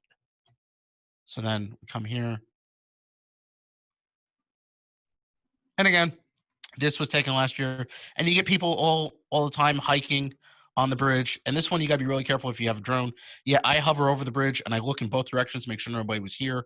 There were people on the bridge that day. They were right about where my mouse is. I photoshopped them out. There was 2 people, like one here and one here. They were walking that way. So you got to be really careful to make sure that nobody's on the bridge so they don't hit your drone. But that was taken on the bridge. And this one, somebody had a sense of humor, and this was taken this morning. I saw this. I've been out to this bridge like a bunch of times. So I saw this in one of my photos, and I said, that's Conrail graffiti. So I went back out here looking for it this morning, and here it is. Either somebody had a real sense of humor or knew their history, or both. There's New Jersey Transit, the Erie, I'm going to say the Erie Lackawanna, and Conrail graffiti. Yeah, I thought that was kind of funny. Now we're out a couple miles away. This was taken this morning. This is the Delaware River Bridge. It's of the big 3 viaducts that the Lackawanna built. This is the smallest in height. It's only 65 feet long. I'm sorry, 65 feet high. I want to say about 800 feet long. I'm not sure. I took some pictures of this over the summer, but the morning lighting looked really good, so I wanted to take some pictures in the morning. And literally, as Rudy was giving the State of the Union over this, the Historical Society, I was flying through what I use is called GIMP. It's basically a free version of Photoshop. I was flying through it to get these edited. So they're not edited in their final version, but they're edited enough to present. So this is the bridge this morning. This is the bridge from the other view. And one of the things you got to be conscious of when you do fly a drone is where you can fly it. There are areas that are restricted. A lot of the Delaware Water Gap is a federal park, and the government never figured out what to do with drones in federal parks. So when the government can't figure out what to do, which is quite often, the default is no. So there are no drones allowed in federal parks. Now I was safe because the federal parkland doesn't start for about a mile north of here. There's an app I use that outlines where I can and can't fly, or where I do need permission. Certain areas near airports, I need permission, which now pretty much is automated. And I can just get it through that app. But this, I was safe. I was about a mile away. But again, the sun was too good to pass up, so I took this photo. And I wasn't going to include it in the presentation. And at the very last second, I'm talking like 10 minutes ago, I put this in. And I just think it's really cool. This is the road bridge. I've never seen the top of the bridge before. I don't know what this is. I don't know if over the years they put pipe in there for some kind of conduit or something. I just don't know what that is. But it's in the middle. Surprisingly, when I was taking photos of it this morning, it looked very narrow for 2 tracks. At one time, this was a double track bridge, and it just looks very narrow for double tracking. The funny part is where I took off from was roughly here. There's a green building. There's a big parking lot here, and it sits higher than the bridge. So my takeoff altitude, when I take off, it starts measuring 1 feet, 2 feet, 3 feet, and so on. So when I got to the bridge and started lowering myself to get this shot, I was actually in negative territory. When I took this, I was like at -4 feet relative to where I took off. And that's it. That is the end of the line. In a couple of months, I'm going to do a couple different things.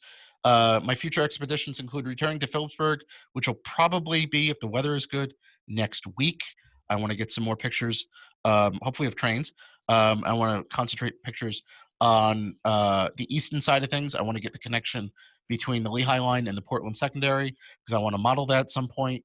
I want to go out to Western Pennsylvania, Altoona, Gallitzin, and the Curve. The last meeting we actually had out at the Curve, I had the drone with me, but it was too cold and too windy to use it, so I decided against it. Southern New Jersey, the old Pennsylvania Seashore Reading line, I want to grab that sometime. And Marion, Ohio was high on the target list for this year, but unfortunately, because of the pandemic, the meeting got canceled out in Marion. But eventually, that's another place I want to go, because that's got an interesting layout, track layout, and trains, obviously. So thank you for watching. I appreciate your time. And if you want to check out my website, I'm not trying to sell anything, but if you want to check out my website, which Garbely Publishing produced for me, it's argoflight.com. We just had 2 quick questions for you, John. Sure, go for it. The first one from Andy Blanco. He said, what does a drone like that cost?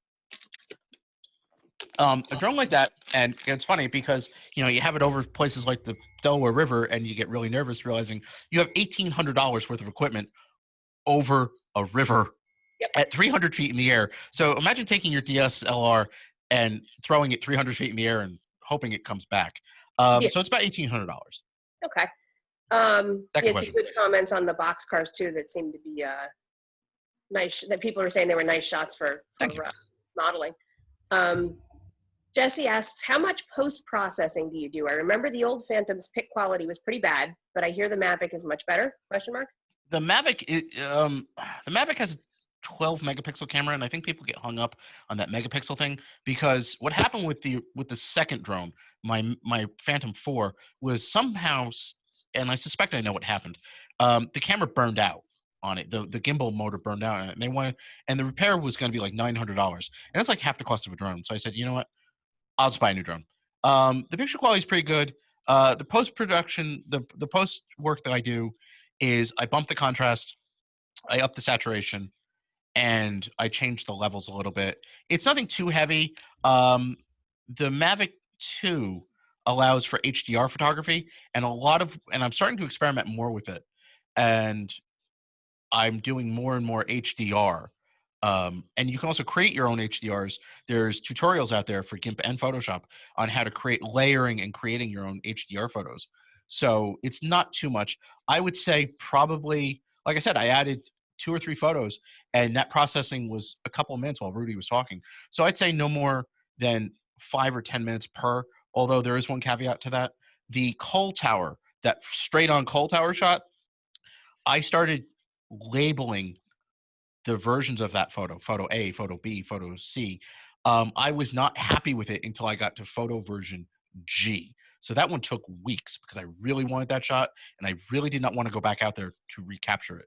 So it depends. If you're really, really picky, it could take a while, but just basic, hey, look at me, I have something to present, 10 minutes. That's not too bad. And Yeah. then my only question, we had talked about this once Yes, before. yes. Isn't there something with that software that you use where if you're too near an airport or something like that, it literally won't take off? Yes, yes. The Mavics, and I'm also a member of the Whippany Railway Museum, so I encounter that problem down at Whippany. It's very close to Morristown Airport. DJI and other drone manufacturers have worked with the government to restrict where you can and can't fly. You have to get permission, and when you do, for the areas that you're allowed to fly in, it will ask you, did you get permission? And you're kind of on the honor system. They haven't linked the authorization to the drone yet, but you're on the honor system. But if you get caught, the FAA is going to come down on you like a hammer. And DJI has actually locked certain areas, and I mentioned Whippany as one of those because it's too close to the airport. It's in line with one of the runways. So if you're up there and if you're at Whippany and you try to get the drone, it will refuse to start. It will turn on, but it will not start spinning those rotors. You cannot fly it. Yeah. There's been issues. There's been issues. We had somebody contact us. They knew I was a drone pilot, and they said, "Well, what's going on? Why can't I fly my drone there?" And I was very basic about it, because I did not want to take responsibility for giving him an answer where he could get around it. And I just said, "I don't know. The government locked it. Well, started cracking down on this, and you'll have to do some research." But yeah, no, there are ways where you can't. Most of what I've taken photos of, are in the middle of nowhere. I mean, like Susquehanna's in the middle of nowhere. Yeah. No, I just remember you mentioning like Yeah. it physically wouldn't take off. Okay. No, it wouldn't. Well, thank you. That's actually You're welcome. really cool. It was good. That was good. Yeah, even Kevin's saying it was good. Austin, to respond to your note there about the location of the boxcar photo. Oh yeah. Yeah, it is closer to Easton. It's actually at the old Lehigh Valley Engine facility. Yeah, I wasn't sure what that was, if that was Richards or if that was. Yeah, it's typically the Easton. It would be Lehigh Valley's Easton engine servicing facility. The roundhouse is gone, but the back shop building where they actually built steam locomotives is still there, and it would have been between the boxcars and the street. So the drone is probably sitting on top of the building in that shot. Yeah, well, I forget. It was August of last year. August 2019, so I have no idea. Well, thank you very much. That's welcome. really cool. If you're gonna, I know you've got stuff today, but if you're gonna hang out for a few No, I'm minutes, going to hang for a while. I'm going to hang if for there's any quite a other while. questions, I'll text you. Excellent.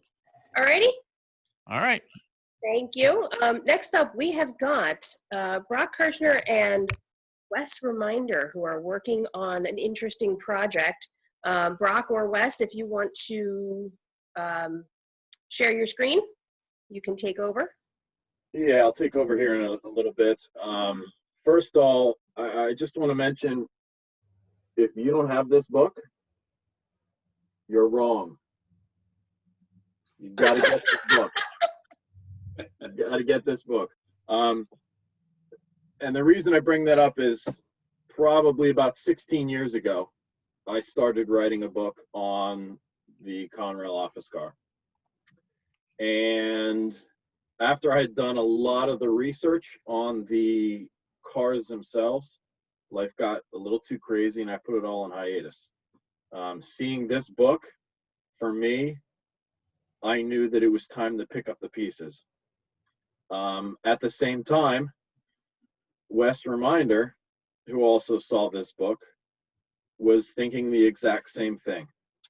So Wes Rudy, myself all came together, and since that time period, probably say that was late August, we have been going absolutely notch 8 at getting this book ready to be published and finished and in the hands of the readers by the end of 2021.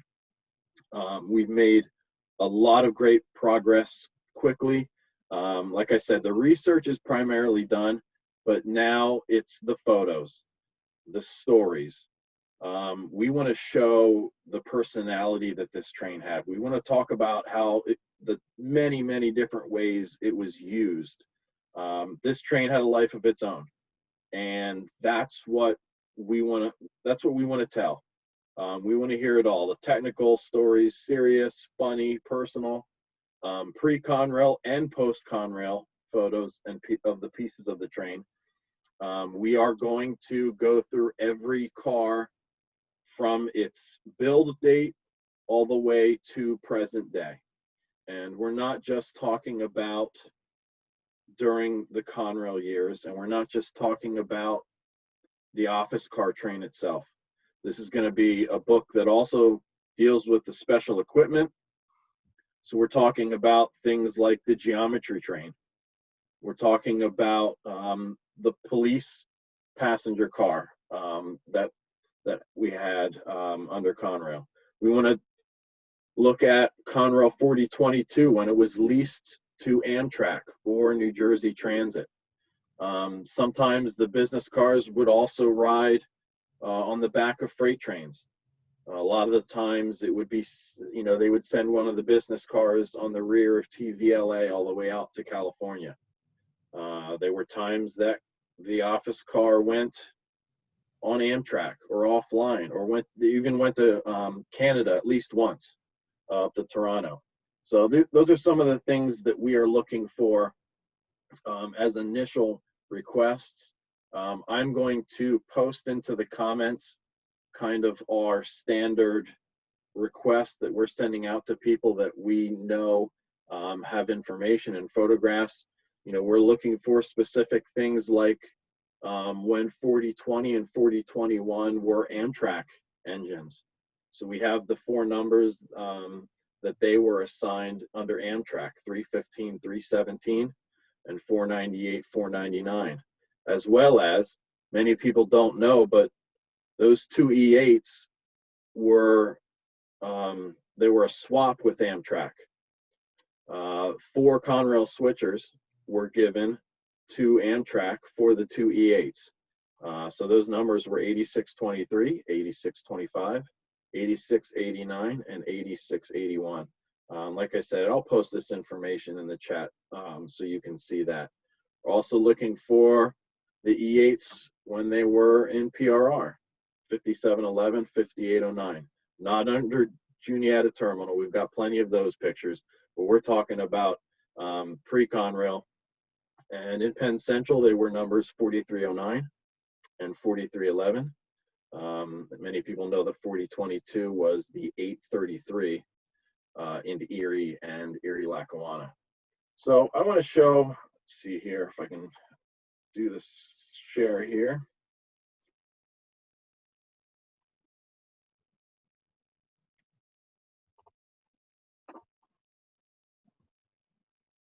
All right, hopefully you guys can see this now.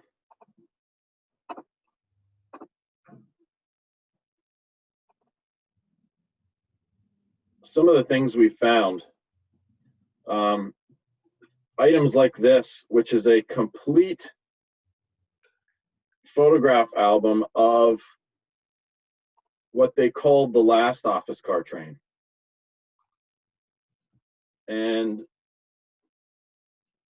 many, many people have pictures off the train of trips, but we are also very interested in people that rode the train. And I'll say that we have been very, very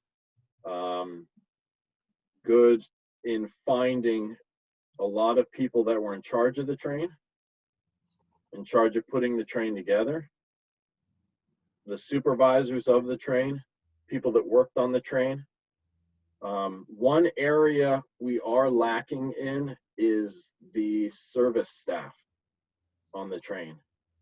We have not found any good contacts yet for people that worked on the train, in the fact of chefs, cooks, waiters, attendants, those sorts of things. So if you have any contacts for that, we would be very much grateful for that type of information. It's very easy to email us. It's ocs@thecrhs.org. Artifacts. We're also collecting any artifacts that we can. Wes and I are certainly holders of probably the biggest collections that are known, but we're finding all kinds of neat things. Here's China that I own that was used on the train. Trip booklets. This is just a small selection of things. We're going to have a lot of the artifacts professionally photographed. Just, there's all kinds of amazing things out there, and we want to make sure that we get the pictures before the book is printed, not after. So Wes and I, early in 2021, will be making decisions on a lot of the photographs. We're looking to hand over the finished manuscript by July for finalizing layout. And we're looking at pre-orders, hopefully in September. And hopefully you'd have this, or be able to have this in your hand prior to Black Friday. It'd make an awesome Christmas gift as well. Here's another car that, car 20 was more used in the laboratory side of things, and analyzing rails and so forth. Wes and I are doing a ton. We already have hundreds of hours into this. I suspect by the time we're done, we will have probably jointly 1,000 hours at least into this, but we are starting to visit some of the former cars. So here you can see car 20. 2 weeks ago, we visited car 20, which is here in the center. Along with this is car 23, which is the former baggage car. So we are beginning to do on-site visits as much as we can. We're also trying to start interviews. Obviously, we are being as safe as we possibly can in regards to the pandemic, and we're being very, very cautious about that. So some of our timeline has stretched out a little bit, but we are trying to gather as much info and at least interviews, or recording phone interviews and so forth. So that's kind of the basis of it. Wes, do you want to add anything else? You know, I kind of tried to give a good foundation. I'm sure there's some things that I might have missed that you may want to jump in and add on. Sure, yeah. So a lot of you probably don't know who I am, so I'm Wes Reminder. I'm not on Facebook because Facebook does not believe my last name, and I can't get them to change their mind. So I have no social media presence pretty much at all. My last name is real. But so kind of going back to me, going back to kind of where I started with this project, and it's probably been a many years long fascination with this train, particularly, and Conrail. A long time ago, I had an old website called Wes Reminder Online. It was a joint website that I had with Matt Snell, and on there we had diagrams of the office cars, some history of the cars, and that website came down a long time ago. And ever since then, I've seen kind of pop up all over the internet just references to where did those diagrams go, where did that website go. So probably earlier this year, I decided that with all the information that I had on the train, that I would start a new website, which I just bought the domain ConrailOCS.com, so you can go to that website and check it out. But as I started writing the website, I started realizing that there's a lot of information that we've got on this train. At the same time, I got in touch with somebody that used to be the manager of special equipment. So he was directly involved with the rebuild eras in the Reading shops. So he was responsible for rebuilding all the cars, including the theater car. And he reached out. So then I had all this information from Conrail in terms of documentation. And now I had information from the guy that used to work on this train and rebuilt it. And then I saw the Conrail Caboose book that Brock mentioned and said, it's time that we have a book that talks about this train. So that's really how it all started. I called up Rudy and said, what is it going to take to get a book started? And he said, let's call up Brock. So we, the three of us connected. And so, yeah, like Brock said, we've got a lot of stuff. I'm kind of doing a lot of the writing right now. We've got almost 75 pages written and a lot more to go. The one thing about this book that I would like to just kind of say is that this book is not going to just be a reprint of the histories that you can find on the internet.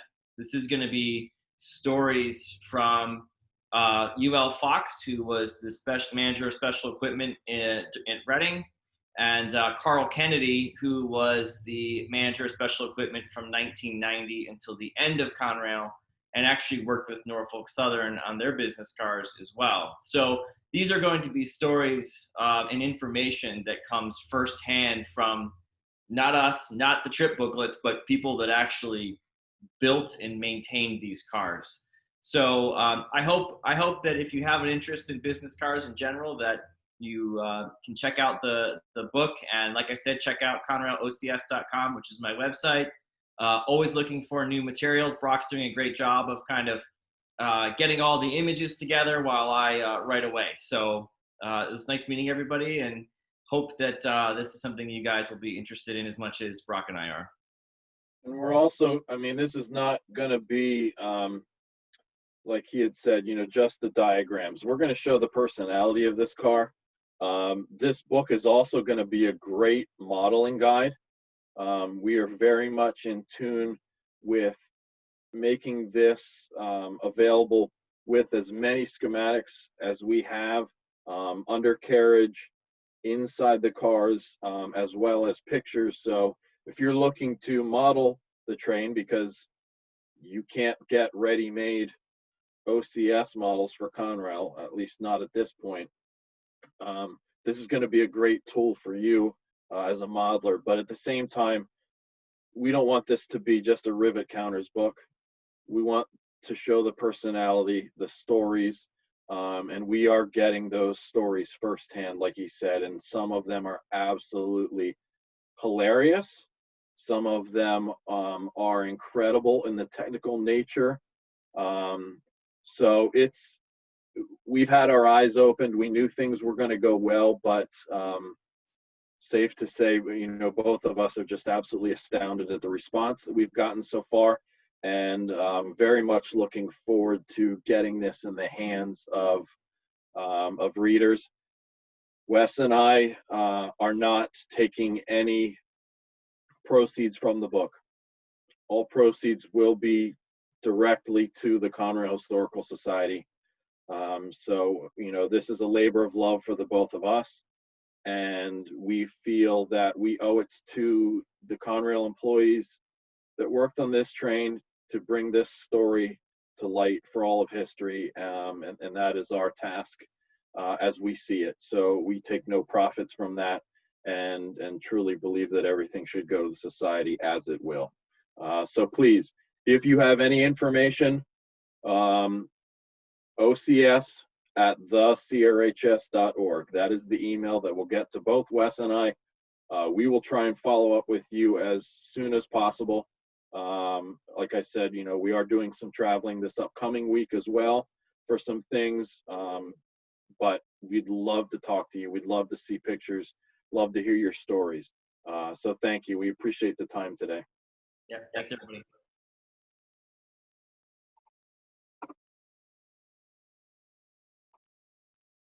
Thank you, guys. I'm Carolyn's computer here, so whatever. I think they can tell. Also, just a quick, Brock is our newest board member. Jen Horton resigned a few weeks ago, and Brock was voted in as her replacement. So Brock has got, what, 2 months left in your term? Yeah. Gonna fill out the end of Jen's term, but Brock is our newest board member. Welcome to the board. And Welcome back. up next, we've got Dave. I don't want to butcher your last name. I think it's Abeles. That is correct, sir. Okay.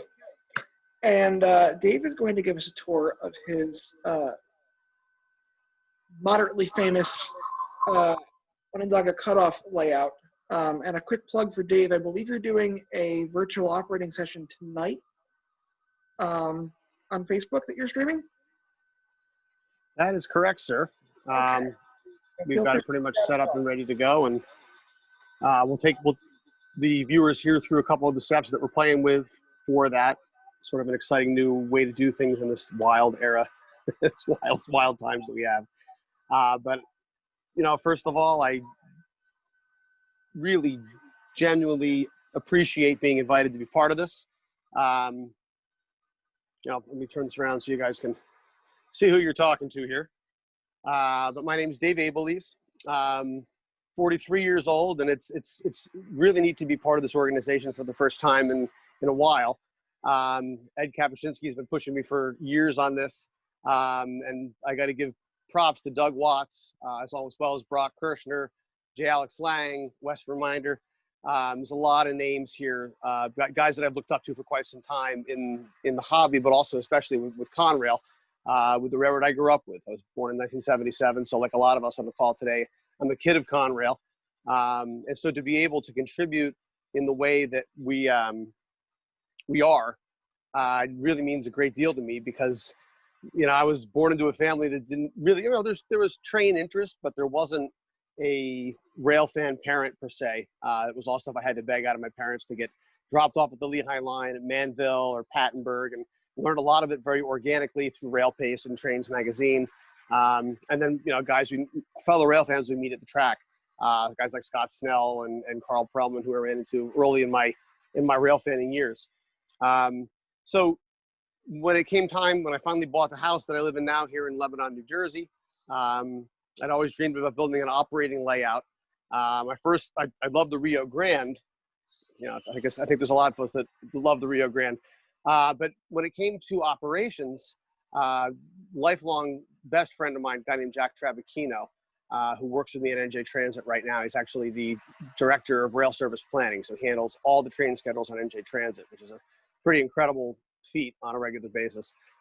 Jack and I really met in 5th grade, and it's been sort of a lifelong journey together, learning about the railroad and learning how much of a community there is. And social media, of course, has really, really changed that. But my vision always was to create an operating railroad. And the Rio Grande, beautiful railroad, scenery is incredible. Operations over Soldier Summit are fascinating, and there's definitely a lot of compelling stuff going on there. But in the end, you know, in my heart, it was hard to deny the sheer awesomeness of the trunk line railroading in the Northeast. And so growing up in Northwest New Jersey, you know, the Lehigh line was close. You know, we heard a really cool presentation about the drones. I really appreciated a lot of that photography. It's a lot of haunts that I'm used to, so that was pretty cool. And, you know, the Washington Secondary was up in Hackettstown, so that was just a couple towns over. But none of that had the density, and even the Lehigh line didn't have the density that the exposure to the Chicago line when I was a young kid had. My mom grew up in central New York, southwest of Syracuse. We always got, you know, a day or two trackside, a couple hours. My uncles would drop us off with some cousins, and we watched some trains. And it blew my mind, just the sheer awesomeness of the Chicago line. When you come out from the southwest area of Syracuse and you're on State Route 5, which sort of opens into a sort of an interstate designed highway, and it comes across the Chicago line just west of the New York State Fairgrounds. And you come around this corner, right? And the bridge, the land drops down, you're out on a bridge, and suddenly in both directions, there's nothing but long tangent track, deep ballast, signal bridges, obviously iconic New York Central signal bridges. And it was, you know, for me as a kid, it was like, whoa, I mean, that's a real railroad. It almost looks like the Northeast Corridor, except it's a Conrail main line, which I always thought was much cooler. So ironic for somebody that works for passenger railroads, right? But anyway, you know, the bottom line was that I always wanted to capture an operating railroad. That energy put me over the top, and that was what gave rise to the genesis of the Onondaga Cutoff, which is a fictional route around Syracuse to the south, which allowed me to proto-freelance it to fit the space that I've got. I didn't want to have curves going the wrong way. I didn't want to model CP286, which is nearly a mile long on the prototype, and have that be 6 feet or 8 feet. It's just, you can't capture that grandeur effectively, at least in my mind. So doing a proto-freelance route with all the New York Central style details in the Conrail era, modeling the Conrail fleet as I remembered it, and as a lot of these books have become more and more important over time. Again, you know, the role of the CRHS and all this stuff it's so vital, and it's such exciting stuff to see you guys pushing it up and making publications and taking some risks. You know, this boxcar idea is awesome. That was a great presentation about Shippensburg and where that's going to go. I love seeing the relationship to where it's going to be with Shippensburg University. Just a lot of opportunity to grow this organization, but, you know, the hobby at large as well. So really exciting stuff. And for me, the Onondaga Cutoff has been a way to do that. It's become a home for ex-cons. David Todd McGill, who's an Amtrak engineer out of Albany, but grew up on Conrail running trains out of Selkirk. We met via Facebook through one of the groups a while back, and he's been down a bunch of times to run trains on the OC. It's always a pleasure to have people that work for the organization come down and give me some honest feedback on what I can improve, what I can change, what works. You know, does it capture the energy? And so today we'll take a quick tour around the basement here just so you can get a feel for the railroad. We're going to go from east to west, which is fairly simple on the former New York Central lines on Conrail, because everything was, by this point, by 1994, it was all milepost. So it's a little, everything, as we go up from CP274 to the west, it's counting away from Grand Central Terminal from the bumper blocks, milepost 0. So without further ado, I'm going to pick up my camera here. So pardon the lack of a tripod, but it's a multiple level layout. So generally, when you come down into the basement, this is the first scene you get. This is Onondaga Yard to the right, which we'll get to in a little while. But the railroad starts out at the east end at CP274, which in my world would come off out around Canastota, New York, short of Kirkville, which is east of DeWitt. So road trains that begin a westbound journey are lined up here at CP274, and this is for tonight's operating session. We'll talk about that a little bit later too, but this will be Amtrak 273, one of the Iroquois service trains, part of the Empire service. This is WADE 30, and that there is TVLA. So mystery no more for you guys. We are going to catch TVLA tonight, which will be a lot of fun. But they line up here at CP274, and the door signals guide them out of the yard. And 274 basically is just a spot where we take off here and head upgrade to the west. I have a little duck under here that's available for people during operating sessions when needed, but it's not the most beautiful part of the railroad, obviously. And so what'll happen here is a westbound train will come out of the lower level, up the 2% grade here, past the Iroquois paper plant and Interstate 481. So those of you that read the RMC article recognize this angle for sure. A good friend of mine, Jason Warmack, also works at NJ Transit, and he's an incredible modeler of railroad scenery. So he did the bulk of the work here for 481. We did the sign design together and had that put together, which was a lot of fun. David Patch, noted Conrail historian and reporter, got on my back about my speed limit signs. And so you can see my custom little speed limit sign there that is the state speed limit, because in 1994, New York State still had that. So Iroquois paper is loosely based on the Solvay paperboard plant, which is the old Solvay process west of Syracuse. The reason Syracuse is the Salt City. And so these westbound trains climb the grade, and they come up here to CP 277, which is the first location that we encounter the iconic, you know, and this is part of what blew my mind as a kid, but these New York Central signal bridges. These are train cat models, and signals were built by Integrated Signal Systems in Florida. This is Fayetteville, New York, coming into Fayetteville. This is Snooks Pond, and my mom, the early part of her life was actually in Fayetteville. They had a house, the Dean family was there. And so Snooks Pond was actually a place where all those kids would go swim. And so in my little proto-freelanced world here, that's also, ironically, on the grade that would be the most suitable to a railroad south of Syracuse. And so Snooks Pond is there, and then we have our grade crossing here at High Bridge Road, County Route 92, which is the prototype High Bridge Road is County Route 92, Onondaga County, and it climbs up to the top of a higher area south of the city of Syracuse, which you can see here, of course, on the backdrop, all tied to that route. Around the corner, and we've got the old Erie Canal here.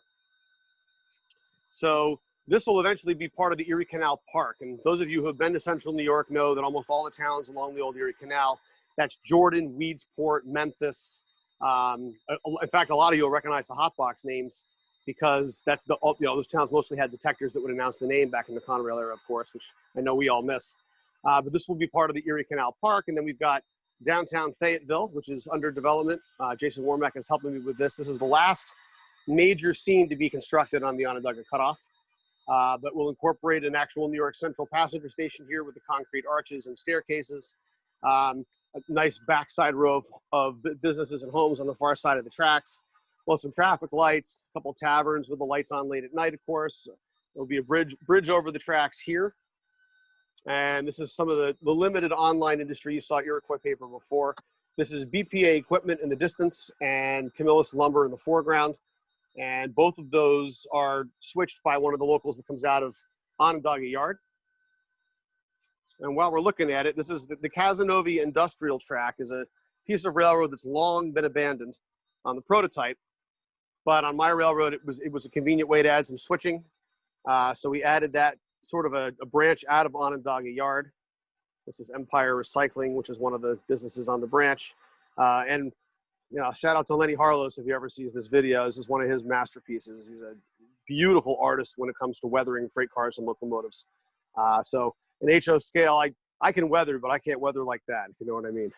So sometimes in life, you got to let experts be experts. So this is Jason's farm scene. This is a standard Onondaga County dairy farm with a cornfield and a farm grade crossing. So some of you who have watched the videos before will recognize that. And these Facebook Live videos have become sort of a fun way to share the railroad with a really varied group of people, which is a lot of fun. This is Woodchuck Road, which goes over a through truss, very much like the truss that was at the west end of DeWitt Yard on the Chicago line, which is why I modeled this the way that I did. It's just a Walther's double track through truss that I kicked back and added a bunch of lattice work to make it look more like a roadway bridge, along with Atlas handrails and some sidewalk and the surface. And now we're coming into Onondaga Yard. So this is the Onondaga engine facility. This is where locomotives are serviced for the local runs in and out of DeWitt, or in and out of Onondaga, I should say, including a transfer to DeWitt. It's where Susquehanna refuels by contract when they come up with their SY1 train. You can see DL 4743 there is going to hold down part of that assignment tonight. It looks like some CN power here is too. And in my little world, you know, CNSC and SECN, those two trains out of Selkirk to and from Canadian National up to Montreal Secondary, that power would sometimes get pulled at DeWitt in the 90s. Most of the time it ran through to Selkirk, but I used a little modeler's license with that because some of this Rapido stuff is so beautiful these days that I couldn't resist one of these C48Ms. I think these things are great. And so we have a maintenance away yard. DeWitt was home to a whole fleet of snow fighting equipment, and so Onondaga has a small representative of that. couple of Jordan spreaders, and a Russell plow. I was finally able to get my hands on one of the Overland double track Russell plows, so that'll be a fun project here for the winter to paint that up and get it moving. This is CP280, and all the interlockings, that's fully CTC. So the interlockings are all controlled by the Mohawk dispatcher. And during operating sessions, it's NORAC rules, just in 1994. So everything is signal indication on the main line, verbal permission to reverse with an interlocking. We do have Form Ds for work that happens. Growing up on the maintenance away department, I have to model some maintenance away. So Onondaga yard this is the centerpiece of the railroad from an operational standpoint. It's roughly 100 car capacity to this yard, and it sorts about 110 to 115 in 24 hours. So it's a high stress yard. It's a high stress job. There's a lot of traffic moving on the main line, so there's not a lot of time for headroom. You have to work with the dispatcher to guide your way through that, and so that's an ongoing project. One of Atlas's ubiquitous B-23s, which I've got 6 of, because you cannot model the Albany division in the 1990s without a ton of B-23-7s. My friend Mark Jacob, if he ever sees this again, he's loves trucks almost as much as he loves trains, and so he's a resin casting guy. He does a lot of his own scratch building, and he scratch built this little Conrail maintenance away fleet for me. Boom truck, knuckle boom, and a jack truck there too. We have a little propane dealership, Niagara Propane. And now we're back at the top level where we walk down the stairs. This is CP282. Again, the GRS SA searchlights, crossovers here. You gotta have the bungalows when you're doing it, right? It wouldn't be CP282 without that. And then my favorite scene on the railroad is probably this one, just because it really captures the look of, Conrail in the 1990s. You really get a feel for Syracuse on the horizon, for where the railroad would be.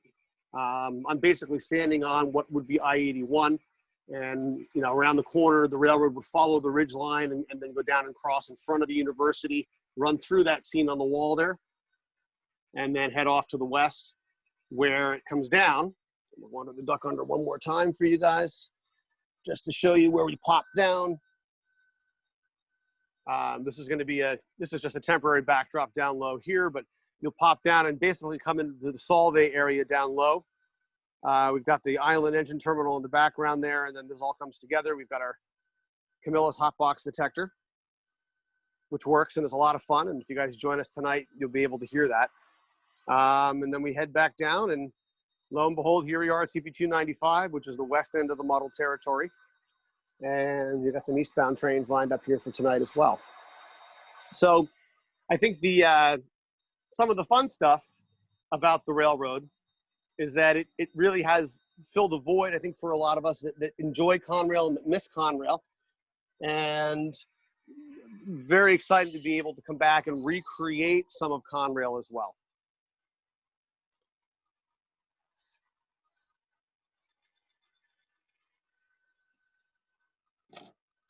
And so that's sort of the grand tour. And I'm hoping, I can't tell if I froze up here or not, but I'm going to keep going as though I didn't freeze up. And tonight will be a Facebook Live presentation, which should be a lot of fun. And we're going to be doing it at 9 o'clock Eastern on the Onondaga Cutoff Facebook page, which if you go to Facebook and search for Onondaga Cutoff, Onondaga, you will find the Onondaga Cutoff Facebook page, and that's where the event will be live tonight. And looking forward to sharing it with you and with whoever can make time to be there. But again, it's an honor to be part of this. It's a lot of fun to be part of the presentation. And I wish you guys all the best, and we'll be talking soon. So thanks again.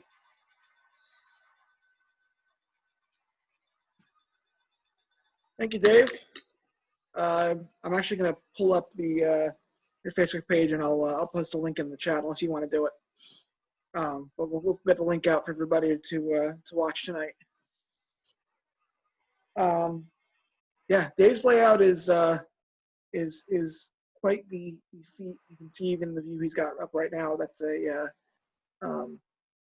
his scenery is fairly unmatched, and it's quite an inspiration for anyone who's modeling Conrail.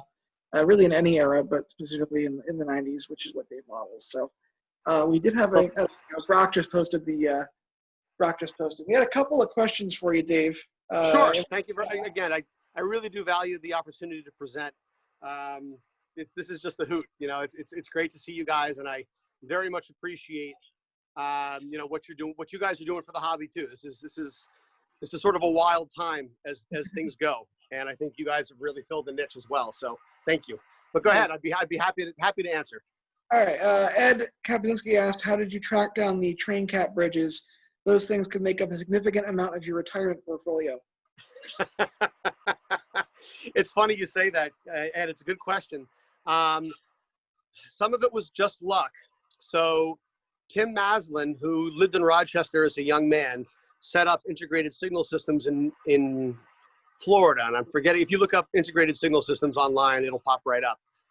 But he ended up living down the street, no kidding, living down the street from the guy that did train cap models, who was an elderly gentleman. And I remember the first time I went to Springfield up to the Big E, and I saw these train cap signal bridges, and I said, oh man, like that is just awesome. So that's where I stumbled into it. And I said, hey, Tim, would you be able to do this? And he's like, yeah, sure. I said, well, do you know, should I order the train cap bridges? He's like, no, I'll walk down and get them from the guy. I said, you gotta be kidding me. So sure enough, that's how I got those signal bridges. And I am so fortunate to have gotten them because they've become very, very scarce. And as you can see, I mean, it's one of the defining things about the Onondaga Cutoff. When Doug Watts came here for the first time, and he had worked as a train master for Conrail, he's one of the original boomers. Doug Watts has worked all over the place, and a good man, a good friend of mine. And he came down and he says, I'm on the Chicago line. And I was like, yes, like that's what I'm trying to do in life, right? So super, super cool to be able to incorporate them. And I feel very, very lucky to have gotten an opportunity to have those. For all of you guys out there that are looking for a new part of the hobby, there's certainly a lot of etched brass to be done. And as Ed says, I think it would certainly sell. You had another question. Assuming this is DCC controlled, I think the answer to that is yes. Correct. Yep. What system do you use, out of curiosity? This is NCE DCC. It is the Power Pro 5 amp system with 2 additional 5 amp boosters, mostly because of the fact that I'm running 40 and 50 and 60 car trains, and it draws a significant amount of power when you put 3 or 4 engines on the front of a train that long and run it up a hill, and then one run next to it or around it.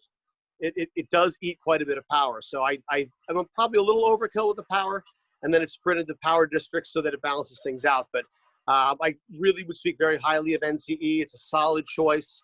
You can start with their starter sets and it will grow with you. You can take it as far as you'd like. But especially for us Conrail guys, yeah, we all love the branch line stuff. I mean, everybody loves the Washington secondary and the cement secondary and some of the stuff that they did in the West Virginia secondary, all the small operations.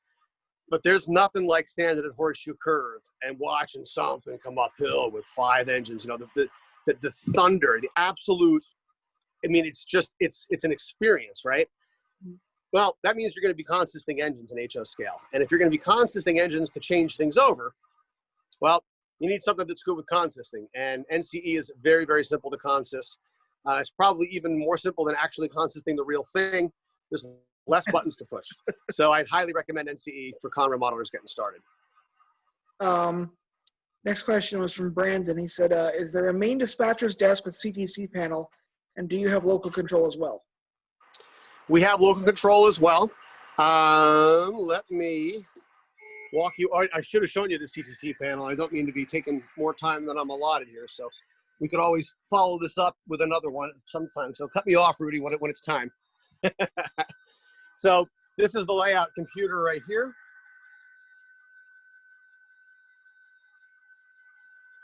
Let me open up the file for you so you can see how this works. Just going to look at the files. It's all through JMRI and the CATS overlay, the Krandic Automated Traffic System overlay.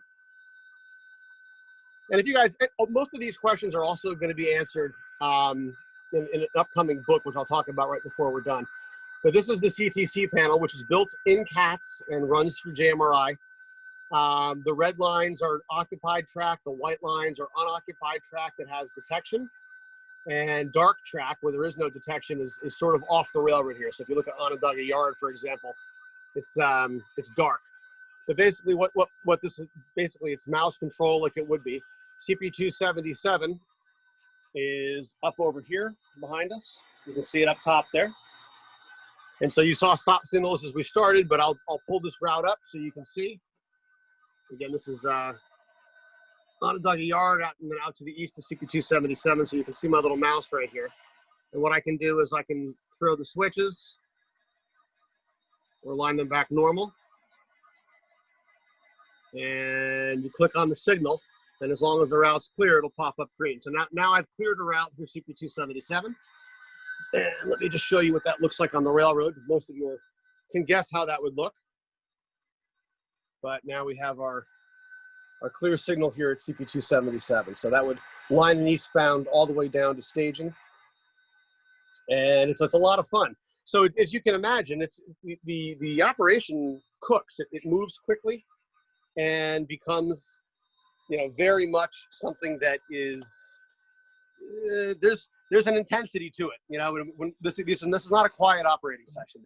It sort of hops and rolls right along. But I hope that explains some of it.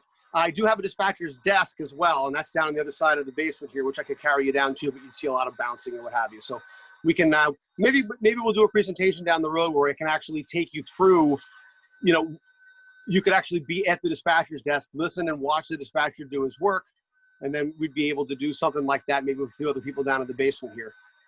So there's a lot of different ways to go with that. And one of the things that's really exciting, and I'm thrilled about Wes's and Brock's book, and Rudy, your caboose book is rocking, totally awesome. This is stuff that I dreamed about when I was a kid, right? Here it is.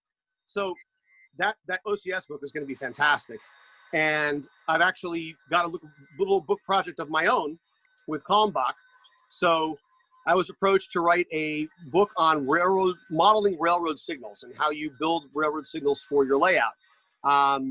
Nick Anchant has been an ally in this with me. He did a lot of the hardcore programming. He does it professionally for WabTech. But it's a full 144-page softcover Kalmbach book. Should be available in the spring and April. And now that you've seen the railroad, you'll recognize a lot of the pictures in the book. But it's been a lot of fun to put together. I've learned a lot about the publishing industry and about how to put something of that scope together. And it's going to be a lot of fun to share that with you guys too. So that will answer a lot of the questions. If anybody's got questions about CATS or JMRI, about model signaling, suppliers, how you do the wiring, block detection, track detected track, how that all works. This book was exactly designed to demystify signals for modelers that want to include signals. And as the hobby gets younger here, and as people are able to spend more time doing some of the scenery and some of the dynamic changing things along the right of way, the signals, the switches, movable bridges, things of that sort. This track detection and signaling is going to be more and more important. And I hope this book helps to lift the veil for a lot of people that have always wondered how it worked. This book is going to tell you not only how it works, but a little bit about the history and also how you might be able to do it on your own railroad. So it's an exciting book. It's going to be fun to see it come to print. Cool. Really quick before you go, we got one more question here. What was your construction time from start to its current state? I started construction on this layout by studying out the unfinished 1840 basement, rock walls and the whole 9 yards. Everything got repointed. We replaced the oil burner and the tank and all that stuff. That was all done in the summer and fall of 2008. So construction started fall, winter 2008. The first operating session was actually October 25th, 2011. So 3 years later, and the railroad did not look like this. Let me tell you, it was track and plywood and not very much else. So I put a lot of time into it. A lot of help from good friends. Again, I did the track laying myself and a good chunk of the scenery myself.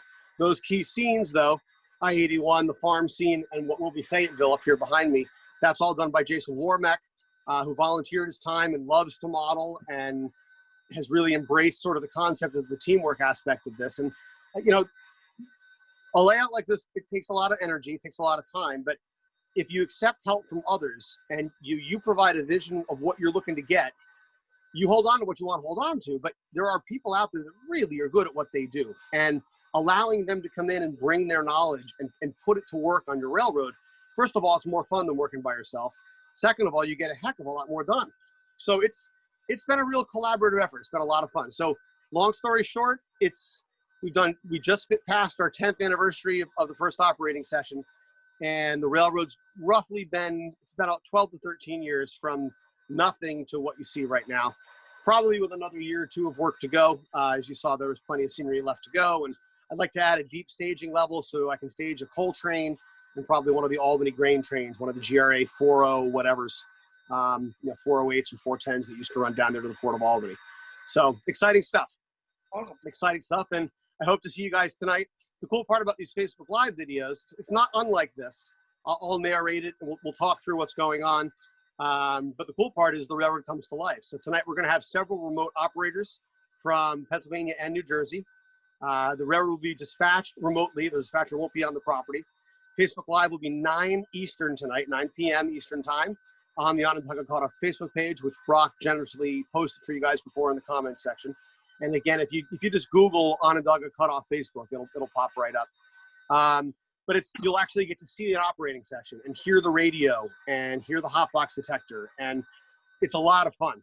If you haven't been part of it before, I hope you take the time to join us. And I can't thank you, Rudy and Carolyn, everybody who's been part of this. I really appreciate being allowed to be part of this and present with you guys. It's a lot of fun to share this hobby with everybody. So best wishes and thanks again. Yeah, Brock, you had something you wanted to Yeah, ask? I just wanted to jump in quick because if you haven't seen one of his live videos before, go to the Facebook page, look at one of the past Facebook videos. That'll kind of show you what it's all about. The technology has gotten better. You know, when Dave started doing the Facebook Lives, they're fantastic. I watch every single one. I share the screen, the largest screen I have in the house, and I just watch for hours. And it's Brock, thank you, dude. Thank you so much. So, seriously, whether you watch it live or you have to watch it later, watch it. You'll thoroughly enjoy it. Thanks so much, Brock. I really genuinely appreciate your support. Thank you. Thanks, Dave. That was really cool. It's really cool to see. We've got a projector set up in our living room right now because we have some friends over too doing this. So I think we'll be projecting that up on the screen later. Oh my God, that's awesome, dude! Take a picture and post it to the Facebook page. That's great. That way, it's because I got a big you keep projector seeing us screen looking up over here. the laptop. Yeah, our No, friend again, Chris here says he wants hotbox detectors. It's an honor. It's an absolute honor to be able to present with you guys. Thank you. And keep doing what you're doing. It's a good organization for the right cause. This is an important railroad that doesn't get enough credit, and to be able to contribute I'm very, very grateful to be part of it. So thank you again. Thank you very much. Thank you.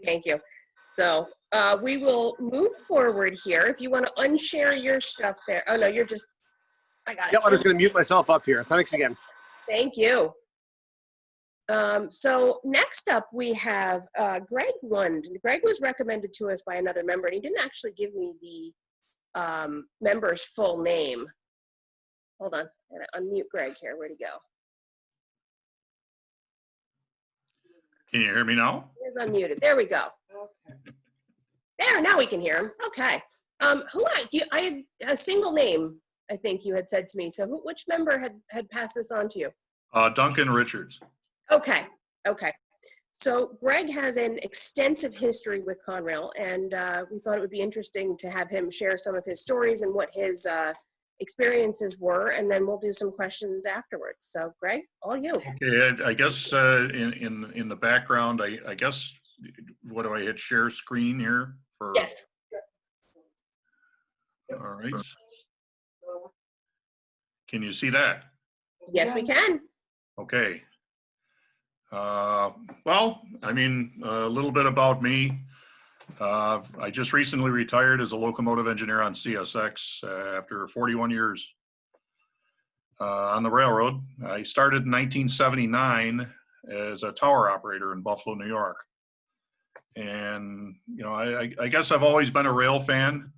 And my father gave me really good advice when I was young.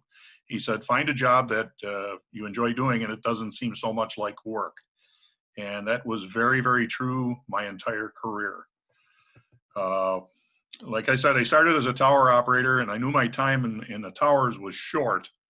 So it was one of those, let's go. There's some pictures that go along with this. I don't know whether we'll see them or not. Anyway, I'm a child of the Penn Central, Erie, Lackawanna, Lehigh Valley era. And unfortunately, I didn't get to take a lot of pictures during that time. And as I said, 1979, I hired out as a tower operator. And these are just some of the pictures that I've taken along the way. Before I go any further, I just wanted to say thank you to you guys for allowing me to speak to you today. I know I'm not probably the greatest speaker, and also to the guys that went before. Dave, you're a true craftsman as far as your abilities as far as model railroad. The photographer, John, great stuff as far as the drone, and also as far as the authors. Brock, the books are fantastic. I can't say enough good about that. You know, as a railroader on the inside looking out, as far as what you guys have done. Anyway, Greg, real quick, I'm sorry. If you click on from current slide in the upper, yep, that should make that full screen for you, and you can just either hit the arrow keys or click next, and that way it'll be a little easier for people to see.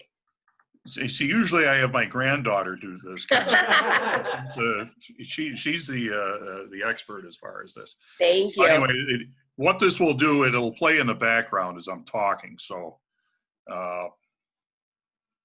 anyway, I hired out as a tower operator in Buffalo. I worked all the towers in the Buffalo terminal, towers 47, 48, 49. You'll see some pictures inside here coming up. I worked BC Tower, Buffalo Creek Tower. There were Buffalo Creek Railroad towers, which were more switch tenders than anything. I worked Bison West End when Bison Yard, the former Erie Lackawanna Bison Yard, was open. I worked FW Tower. Like I said, all the stuff in the Buffalo area.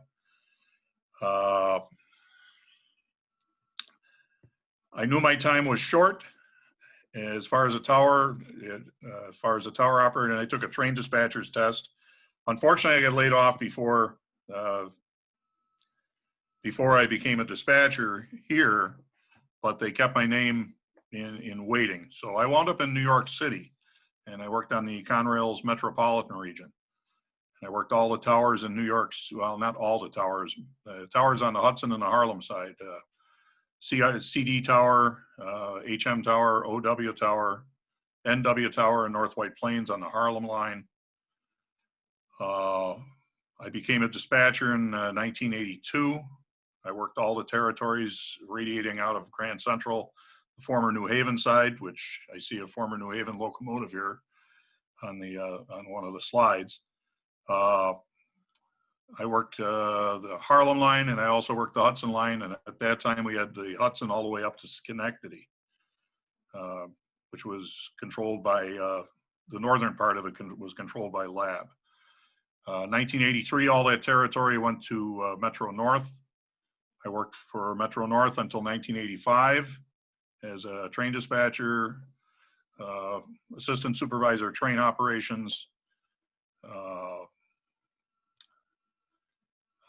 also a rules examiner for a short stint. Management wasn't to my liking, especially when they lied to you as far as how much money you were going to get paid. 1985, I came back to Buffalo, and I was working came back as a train dispatcher. They had kept my name as far as taking a train dispatcher's test, and I came back 1985 to 1989. I worked as a train dispatcher and an assistant supervisor of train operations. In 1989, they moved the office out of Buffalo to Albany, and I didn't want to go. They were hiring in train and engine service, and I wound up in engine service, train service, and eventually qualified as an engineer. For about a year, I worked as a yard master. All the while, I was able to keep my my seniority as in train and engine service, and that was probably the hardest job I ever had. Yardmaster is a very tough position. Train dispatcher was a tough position as well. There's a ton of stories that I could tell you. I really don't know what you guys want to hear. Some of you may know me. I'm a better writer than I am a speaker. So some of you may know me from Facebook with boring old railroad stories. I can tell a few here. I don't know whether anyone wants to hear that or not. So anyway, I can go to some of the pictures here. We're into my time down in New York City. There's a green tower in Greenwich, Connecticut on the former New Haven side. Various locations around, well, Peekskill and then Cold Spring. I've got them labeled pretty good. On the other side of the river was the River Line dispatcher from Jersey City to Selkirk.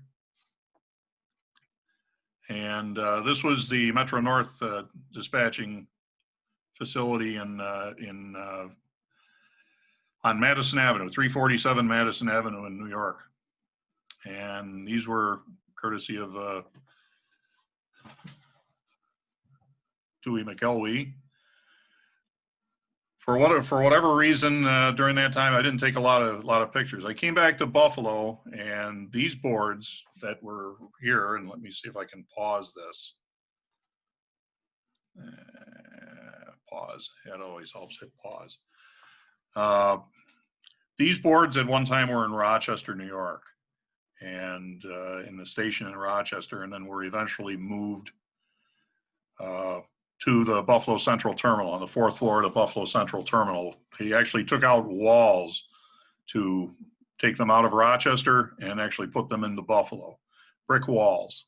So this territory controlled from CP 429 to Depew, New York, which would be all the way to the left, and controlled as far as Belle Isle, just outside of Syracuse, CP 296, and that would be all the way to the right in the second picture. This was the Niagara Branch dispatcher. This was actually in the central terminal, and it was across the hall from the last location that it was. Just some more pictures, and let me put it on pause here again. One is the Delaware dispatcher. You have the Utica dispatcher. They controlled from Kirkville, where the arrow is, all the way to Selkirk. And you're right across like this, and then back down on the second level. Just some of the relays and things that were used back from the 1950s and early 1960s. And just some views from on working on the train. Sometimes you got some really interesting power. Sometimes you couldn't see the signals. I worked on the former PRR Buffalo line. That was actually the first place I ever ran a train. And granted, this is not the picture here at Eldred, Pennsylvania is not exactly the not exactly Conrail. However, it was Conrail at one time, and this was when the signal system was still in service. That was a very interesting piece of railroad to operate on. and North Evans, which is CP 15, 15 miles west of Buffalo. Sometimes there's stuff that bad things happen. And this is in Little Falls, New York, CP 215, CP 215.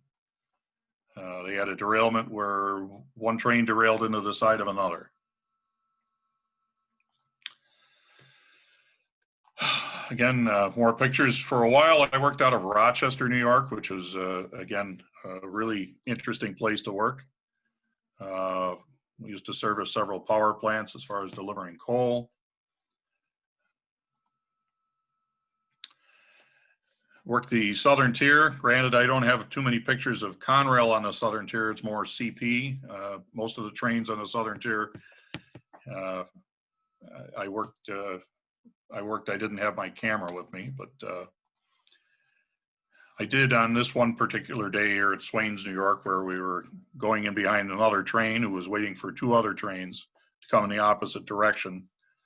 That was a 4-train meet in about a 2-mile siding. So that was somewhat comical.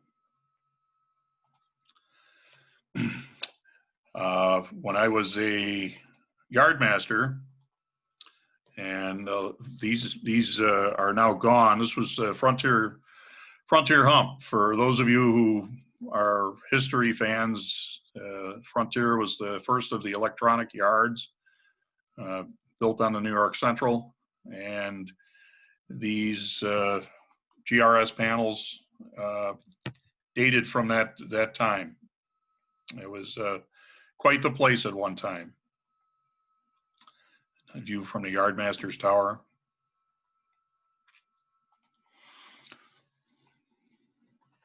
Again, just a close-up of some of the signaling equipment that you have. A lot of people think that the water level is level. Exactly that. It really isn't. I had the great fortune of being qualified all the way from, both sides of the Hudson River. I actually worked a short time out of Selkirk, from North Jersey up to Selkirk, and then also from Selkirk all the way to Toledo. Very interesting territory. Not all of it was flat.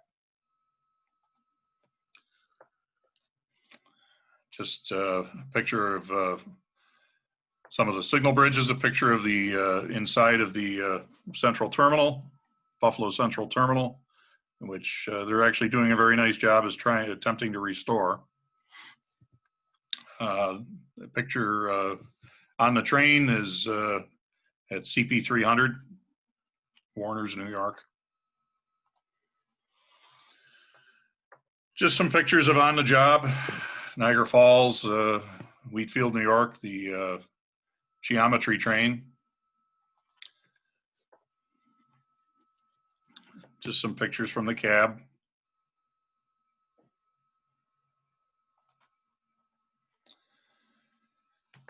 Just a little bit of history, the way things used to be and the way that they are now.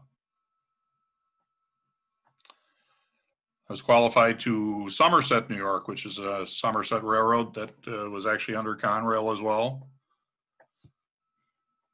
Just some pictures from there. Pictures from the Somerset control room, controlling a power plant.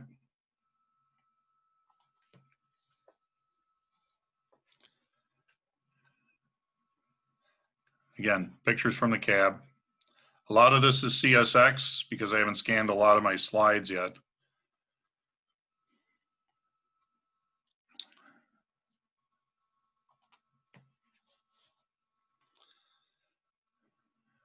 Again, pictures from the cab. Am I going too fast, too slow? How am I doing as far as time?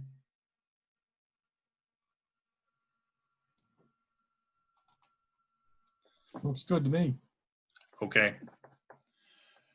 I haven't heard any snoring yet, so of course, if you have it on mute, I'm not going to hear it. Sorry, Greg, I walked away for 2 seconds. You are, I mean, You're fine. We had you until, yeah, we're so far behind now, it doesn't even matter. Okay, no, I'll hurry along. Yeah, give it another couple minutes. We'll see if anybody's got any questions. Give it another, let's say 10 minutes. We'll see if anybody's got questions, and then we'll move forward. Just some of the stuff that you encounter as far as the railroad coming into Collinwood, New York. Yeah, Collinwood, New York, Collinwood, Ohio. Sometimes the the weather takes over, and then you really see some cool stuff. Big nose curve down towards Selkirk. Sometimes when you're an engineer, you kind of get to stage your photos, which sometimes is kind of neat. Again, a lot of these are from the cab.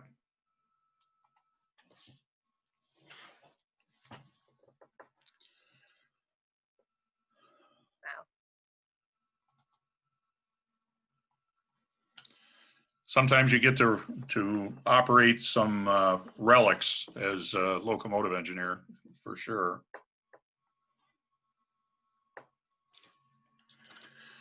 And just some of the various industries up and around Niagara Falls.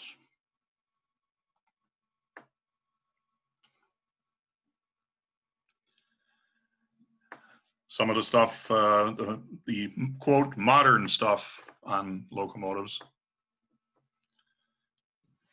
Cool stuff. And after 41 years, I definitely need the psychiatric help. And that's it. I'd be glad to answer any questions. Yeah, I haven't seen anything pop up in chat. I don't know if anybody's got anything specific they wanted to ask. No, that's good. I got one. Okay, I Hey, guess Greg. Hey, Greg. John McLaughlin here. Did you know Ray Neal from your time in Buffalo? Ray Neal? No, I did not.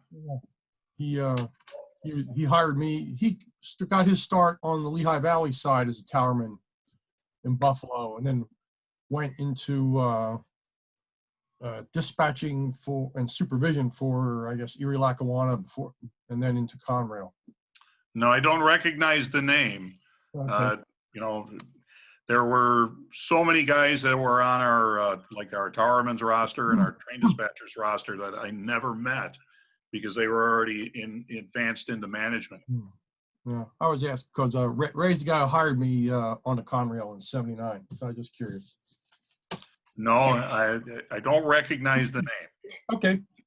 Where did you work on Conrail?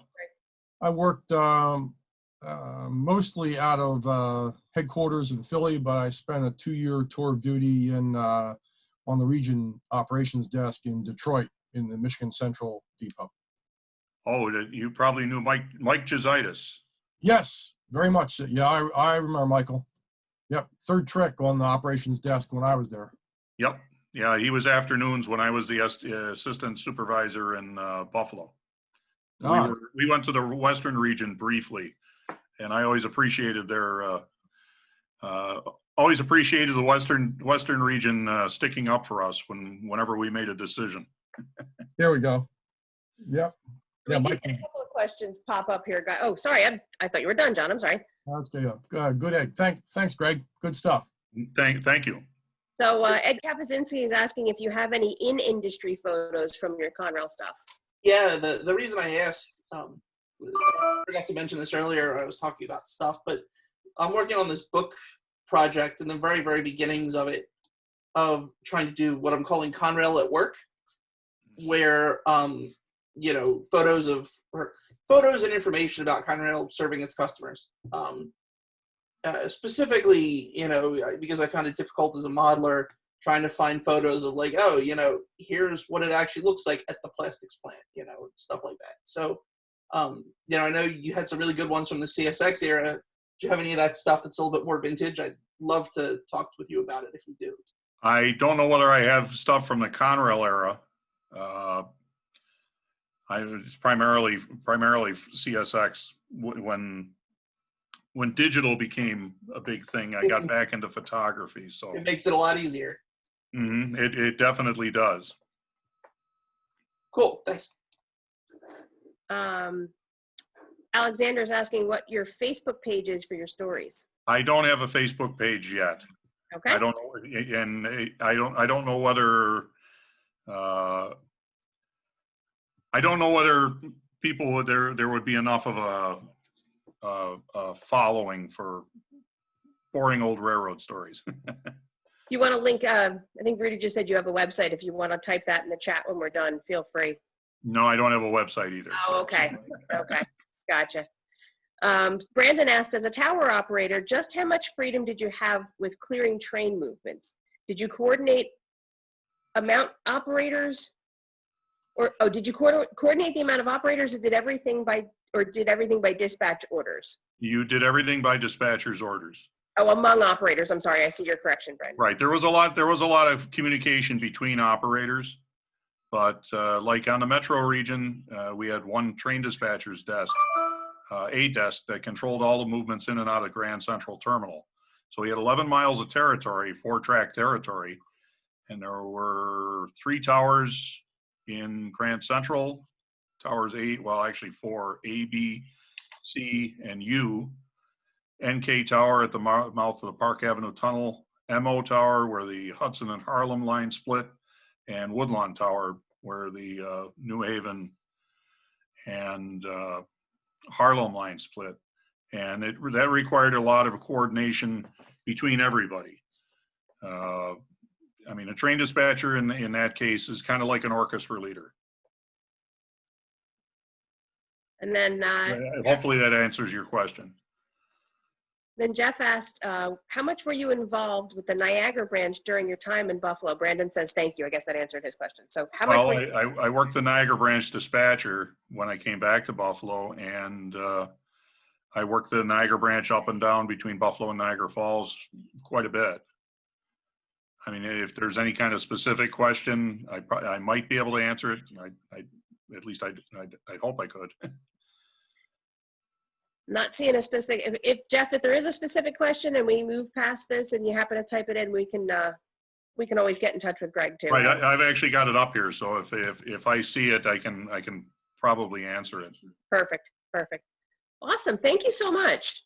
That's greatly appreciated. And hopefully I didn't bore you. No, Not at all. no, and the photos were really interesting. So that was very cool. Thank you very much. All right, so coming up here, Jackson Glozer emailed. He's got some photography that he would like to share with us. Let me find Jackson on here. Yep, here I am. There he is. Are you unmuted, sir? There he goes. Good. Yep. All right. So give us a little bit on what you're interested in. You see that? There we go. Yep. Great. Thank you. Go for it. No problem. All right, so thanks for having me. Just want to say big shout out, for you guys having us. I think it's a really cool thing that you're doing, in the COVID times and stuff where we can't have, in-person meetings. Really, it's cool that we're still keeping something up. Great presentations, Greg. I love those images. Everybody else beforehand had some great stuff. The drone stuff is really cool. Onondaga Cutoff light looks great. Yeah, so I'm just going to be talking about Norfolk Southern, ex-Conrail, ex-New York Central, Corning Secondary in upstate New York. So a little background on me. I'm from Rochester, New York. I'm currently attending Rochester Institute of Technology for Imaging Science, Photographic Sciences. I actually joined CRHS last year. My dad sort of said, you should join this. And I was like, okay, so that's his consolation picture for paying for my dues. He said I'd need a picture, so. At Springfield, that's great. Yep. Yeah, so I do some modeling stuff too. The RIT, we have our own model railroad club there in the basement of the student union. About a 25 by 20 sort of layout that models the Falls Road. And then I also work on the picture on the right. I volunteer at the Rochester and Genesee Valley Railroad Museum here. Work on a bunch of different stuff, but mainly a few other RIT students and alumni are working on a Erie Stillwell coach, restoring it basically to original condition. So that's been a work in progress for about 6 months now since we started cleaning out and stuff like that. So we're going to do a trip on the Corning secondary here. I'll have maps on the left of the slides, and the red dots will be where the images are taken. So the Corning, I should have mentioned this before. A lot of this, I wrote an article for the March 2020 rail pace on the Corning secondary. So if you guys have that, you can check that out, or if not, I recommend you buy one. So I like contributing my stuff to people and seeing what other people do. So, so we're going to take a journey on this today. The Corning secondary runs from south in Corning, New York, off the NS Southern Tier, all the way up to Geneva. The tracks do extend to Lyons, New York, but that hasn't been run in a couple of decades. Used to interchange with CSX. The switch is now removed in Lyons, and a couple of the crossings have recently been paved over as about a year or so ago. So that's probably pretty dead now north. But basically, the only train that runs on this line is it's symboled HO6. It's just a local turn that its only job is to bring NS cars from Corning, drop them off at Geneva for Finger Lakes, and then it does the opposite, takes their cars down. So there's no online industries along the way, and just nothing when it gets back to Corning, just sort of, boring sort of run, but it's really cool scenery and it's a neat operation. Then this part I don't have any shots of it, but the section of the line from Geneva down to Himrod Junction is also trackage right with Finger Lakes, so they can get to their the XPR trackage that brings them down into Watkins Glen to serve some salt mines and stuff like that, and then out to Penn Yan, where they serve industries. So the first picture we're looking at here, this is just a shot of the Finger Lakes main yard and yard offices engine facility in Geneva, right off Route 20, just at the north end of Seneca Lake.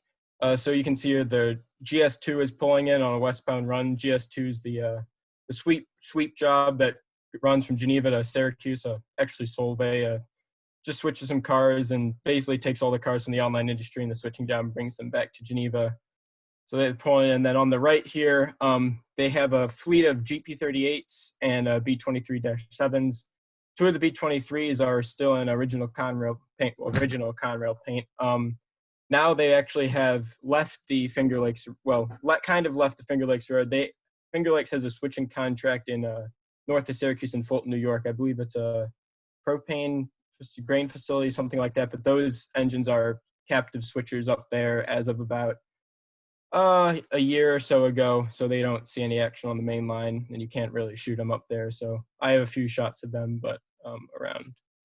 So yeah. So then the train's actually really interesting. It's before about 2016, it was running with a bunch of different road power, ST70s and -9s and stuff. But in the recent years, it's been mainly standard cab BMDs with some XT60E, XT60Es. It's been, since NS is really cutting back on a lot of operations and selling off a lot of stuff. The one spot where you can see pretty regular standard cab BMDs on NS, I think is really cool. So this is leaving after they've picked up cars from Finger Lakes.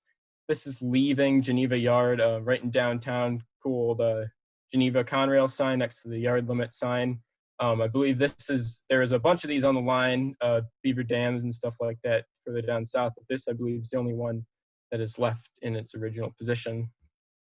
Next one, this is just south. The line hugs one of the Finger Lakes, Seneca Lake, from most of the way down, right, really until the south part of the lake. So you can get a lot of really neat shots like this, where you have a marina in the background, the train coming down the tracks. This picture was from, I've shot this line 2 or 3 times in the recent, since about 2019. It was when I first shot it. It used to be a really easy line to shoot because they would go 10 miles an hour through all this section here. There's a bunch of private grade crossings. But recently I just shot it again, most recently in October.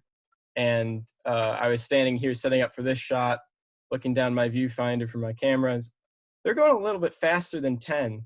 Yeah, they're going about 25, which is the normal track speed south of Himrod. It's okay, so you can't quite get as many shots as you used to be able to bang them off, but it's still a fun time. Here's another shot just further south in Angus. These really cool vistas of these homes, big front yards, and overlooking Seneca Lake. Really scenic area. And then this is actually, sorry for the poor sort of image quality, I just grabbed it from this article. This is a Don Gilson photo of there's a power plant, ex-coal-fired power plant, who's a nice power plant in Dresden, New York. And they used to get coal trains up from the south, from Corning. And this is a WACG, which is, I believe it's like the precursor to the HO6 sort of local that came up and switched a bunch of stuff. But so they're shoving cars back into the power plant to be unloaded from coal. And this is a 2019. One of my friends, Joe Cermak, has a drone, so he does a bunch of some drone stuff. So this is on one of the chases I was on with him. So he has a drone angle from here, so I just threw it in. You can really see, it's not a coal-fired power plant anymore. I believe the last loaded coal train was somewhere around 2010, 2011. There aren't really a lot of shots of it, so I was really grateful when Don sent a few shots for this article I wrote. But if you can see in the background, you can kind of see it right there, is a Conrail, I believe it's an SW, an 8 or 1200. It was the plant switcher that they'd use to switch cars around, coal cars and stuff. In the plant, and that's been sitting there. I believe there's been a few groups trying to get that engine restored. I believe it's XLV, but it's cool. You really use a drone to include this shot. I believe it's a combination biomass, like Bitcoin mining farm or something in that building now. So it's not completely abandoned. So then here's the next shot. This is not Dresden. This is Himrod. The HO6 is a really nice shot. You can get all the fall colors, and it's really nice down in the autumn. The truss bridge is crossing over the XPRR, which the Finger Lakes uses from Penn Yan to Watkins Glen. This used to be a really big junction where there's signals, and I believe there was a tower here at one point. But now there's only this train is a Sunday through Friday, so one train a week, and Finger Lakes runs a handful of days a week. This is just another shot from the other side of the tracks. You can see it used to be double track the whole way. Ex-New York Central, I'm not sure if I mentioned that before. And then here's another one of Joe Cermak drone shot going over the big stream just south of Dundee. Really cool trestle here. I really like the shots. It's sort of two eras. I believe the trestle was replaced at some point with a newer span. Unfortunately, this is one of the things where the drone really comes in handy because this is a private property. There's not really a road up to this, so it's kind of a walk through the woods if you don't care about trespassing too much. But the drone can really I think we were shooting at the crossing down here, and he just put his drone up and got this really nice shot. Then this is the next shot, one of the classic shots passing it's KOA campground now, but just off Route 414, just sort of south of Watkins Glen. So the last shot here was here in Dundee, and then they just sort of go through the woods for a while, and then they sort of come out here and just south of Watkins Glen, they're up in the hills here. Then this is another shot I stole from the magazine, another John Gilson photo. This is the Conrail inspection train with E84256 passing the Beaver Dam Station in 1979, ex-New York Central Station. There's a really neat shot. You have the old blue scheme, the EH, and just one, I believe that's one observation car. And then this is the exact same location. I took this in 2020. So you can see in the parking lot right here is where the New York Central Station would be. I'm not sure when it was taken down. I believe in the late 80s, early 90s. But I think it's really cool that you can tell that building's the same. The crossings, they don't use the second track much anymore. Just sort of maintenance away storage. Now I believe. Not to interrupt you, Jackson. Can you flip back to that old one just one more time? Yep, no problem. Wow. That's so cool. Thank you. Yeah, no, yeah, it was a really cool, I was writing this article and Tom Nemeth, the editor of Rail Paces, sent out an email to a few guys he knows that had stuff from this area and include this shot, and this shot was a really cool, it's a really nice shot. And I try to do that, occasionally when it's pretty convenient to get a shot that's, in this pretty much the same location, That's really 40 cool. some years later. Thank you. No problem. And then I believe this is the final shot I have coming into Corning. I think this is called Baker Yard. I don't believe that's actually used as a active yard anymore. This is a October 2019 shot. They had a bunch of well cars and rail boxes that are not on lease anymore stored in here. So they're coming in into Corning. There's a Y just south of this photo that you can go either east or west on the southern tier, and they turn west on it to get into not Rockland. Name of the yard is escaping me, but the yard in Corning where they tie down and drop their cars off. So that's all I have. See if we got any questions here. That's really cool. You got some praise though of both Brock and Wes saying how great it was to see the stuff that you got here. I didn't see any specific. Yeah, thanks. Let's see. Oh, Don mentions the E8 was probably painted in Harrisburg. I don't know if anybody online No. with that. If I had a question about that, I'd be asking Don. So. That's funny. That's great. So, thanks. I forgot specifically what I was going to ask. There was a shot that you had. It was kind of a long shot through some backyards and whatnot with the lake in the background. Mm-hmm. I remember Rudy and I were up there a couple years ago, and I remember there being quite a few spots coming down the side of Seneca where you could see the rails like that. Yeah. I guess I think it was less this of a shot. question. Yeah, that one. Yep. Is it easy to station yourself for stuff like that, or do you feel like a lot of it is obscured? It's a lot of, and honestly, season by season and year by year it changes. Even when I shot it I shot it once in 2018, and then twice in 2019, and once this year. And then I even noticed there was one spot I didn't include it because it's not a great scene shot, but there was an embankment just north of this that got cut up and opened up by a homeowner, I believe. The house was on the other side of the road so there's a house, road, tracks, and then the lake. So probably cut it down so they could see the lake from their, front porch. Right. That, there's a lot of angles that either open up or close. South of this, it gets into more, the road sort of gets higher than the tracks, and you get a lot of farm fields. So it really depends on the crops. I've shot it a few times where there's been corn there and there's no shot because you're just getting, the radiators of the engines really that you can see, or sometimes it's just a freshly plowed field so you can actually get a shot.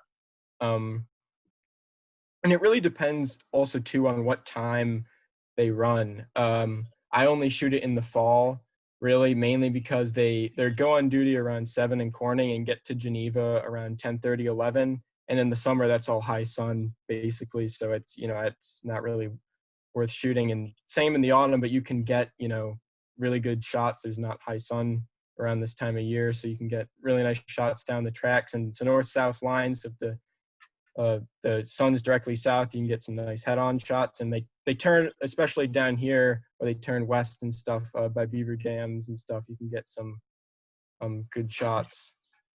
Yeah, it really depends on, and like I think I mentioned that it used to be, this shot is from when it was all 10 miles an hour here. Right. And then when I shot it this year, they went up to 25. So you can't get as many locations when they're up to 20, 25, obviously. But it's a fun chase. It's not really that hard. There's one or two main roads that follow it most of the whole way. So you just sort of pull off on the road and see what you see. And very cool. Thank you very much. That was really great. Thanks. Definitely appreciate you being. You were one of the first ones that shot back and said, "Hey, I have stuff." So that's great. Appreciate it a lot. No I problem. have to say, I'm really very pleased with how many people stepped up and said, "I can do a couple minutes worth of stuff." I think it's great. Yeah, We've got a great variety today, so thank you very much for that. We appreciate it a you're lot. welcome. Next up, we've got Don Oltmann. And Don, are you ready? And we're actually ahead now. We were behind before, and we're ahead now. I am ready. Awesome. Go for it. So what do I do? Share screen here. Screen, yep. Go ahead and introduce what you got. And All right. So what I got is I was going to start my little slideshow. I got a slideshow. So I'm going to introduce my slideshow by if I select a window. Why is it? Oh, here we go. Share. And there it is. Okay, so this is this is really a stupid rail fan trick. So I grew up in South Jersey. Well, first of all, I want to say this meeting has been great so far, and everybody's presentations have been just fabulous. And I hate to go after them because now I have to try to keep up. So this is a stupid rail fan story. I grew up in South Jersey, went to college in Troy, New York at RPI, and this is a story about one weekend on the Horseshoe Curve. So how do we get there? Well, when you're in Troy, New York, you don't have the Horseshoe Curve. You have stuff that looks like this, and which is very nice, but you have to wait all day to see one train up there. And some of my rail fan friends and I got tired of that. We wanted to go see more trains. So we figured, well, where's the best place to see more trains? And we decided, well, we're going to the Horseshoe Curve. Well, this is obviously not May of 1977 because this is the fall. So a few of us went down and camped at a commercial campground and then spent a couple of days tramping around the Horseshoe Curve. And we liked it so much that we went back in May of 77 after school let out. And we decided that we were going to camp right along the railroad. This is not a good idea. Although it's good to do once, and then you can say you did it, and then you can move on. So this is where we camped. This is right at milepost 241, which is just east of the Horseshoe Curve, which is 241.7, I guess. And that's our campground. So we got there on Saturday about midday, and there was about 4 trains an hour all weekend while we were up there. And so here's some vans coming up the hill at 241. This appears to be, I'm guessing this is a loaded ore train out of Philadelphia or somewhere. It's got 3 units on the front end, and it's got a pair of helpers on the rear. I want to minimize that. Yeah, that's better. All right, so and ex-New Haven caboose, but not modified with the little bay window like a lot of them were. And you can see the helpers then were typically SD35s and SD40s. It looks like a pair and SD45s. There's a pair of SD40s here, and it looks like a SD35 and SD45. And then by 1977, some stuff was starting to turn blue. So we got a van train here. It looks like it might be a mail train with the UPS stuff on the head end. This is also at 241. I'm basically going to I didn't do this by time, I did this by location. So we're starting out about milepost 241, and we're going to wind up in Crescent at the end. Another train coming uphill. Reading GP30, you can see in the picture here, there's a cab signal box on the engineer side there. So as fast as they could, at the early days of Conrail, they were equipping stuff with cab signals so they could get stuff to be leaders on the Pennsylvania side. And as he goes away, here's a set of helpers drifting back downhill. And that's the train. I think it's probably the train coming up behind them. And I mean, what a mutt of a consist here. You got GP38s, U25s, U23s, everything. Here's another band. This is 3 SD45s, actually 2 SD40, SDP45 and SD45 and an SD45-2. You can see the fresh cab signal box on the lead unit. And pushing them up the hill, a pair of SD45s, ex-Penzi. And then coming coming downhill, still at milepost 241 there. You can see that this train has a couple of Alco Sentries in it. It looks like a C630 and a C628. And I don't know, you didn't see those generally leaking out of Cleveland and Mingo. I don't know what in the world they were doing going east here, but that was in an era where everything was tight and nothing ran on schedule. I don't know what was going on here, but here's a pair of helpers chasing a van train up the hill. And they were still kind of doing things Penzi style, where they would put a freight car between the last 89-foot flat and the caboose. And I'm guessing that had to do with keeping the caboose from whipping around too much on the end of the train. Pair of helpers coming downhill. That is, see, just to prove that we were there at night, there it is. And camping 30 feet from the tracks is okay, but when there's 4 trains an hour and you can hear them coming for 15 minutes, there really isn't a moment of silence, and we really didn't sleep. But the good thing about sleeping there is first thing in the morning, you can get out of bed, and when there's a train coming, you can scramble up the hill and get a pretty decent shot. This is the National Limited. After Conrail decided they didn't like the SDP40Fs, they were running with E8s, and we got an E8A and an E8B. Looks like a nice little streamliner. And then freight right after them with a real mutt of a consist. And still at 241, vans coming up the hill. I don't know who the guy is on the signal bridge, wasn't one of my guys. Actually, the group that I went with from college, a bunch of us wound up or either working for the railroad or wound up working for the railroad. So the one fella started the last year at Penn Central, and he came out with us. And then 2 of us wound up working for Conrail in the next couple of years. And one guy with us was working for the D&H at the time. So we had a pretty railroady group. Back in that era, Conrail was leasing power as much as they could get. You got a Chicago Northwestern SD45 in this consist, no dynamic brakes on that guy. And the auto racks back in the days before they were completely enclosed, as we were just starting to get into the era where they put the side cheating on them. And coming downhill here, this is a real mixture. You got an SD35 and then a, looks like a GP35, a GP30, and then looks like a pair of GP30s. Going up the hill. Now we've walked up, well, we walked up along the tracks and took pictures along the way as the trains came. So this is just up almost to the signal bridge that's just east of the Horseshoe Curve itself. And you can see on that one, there's a small cut or intermodal on a merchandise train. That was pretty typical for Conrail back then. When they had small blocks of intermodal traffic, they would run it in merchandise service, along with the solid intermodal trains. Now there's one. He's pushing up under the signal bridge there. What is it, 241.7? Going downhill with a little bit of air on. Jesus. Then we got in our cars. We drove over to MG. You could still sneak in on the access road up to the tower. Then it wasn't really a problem.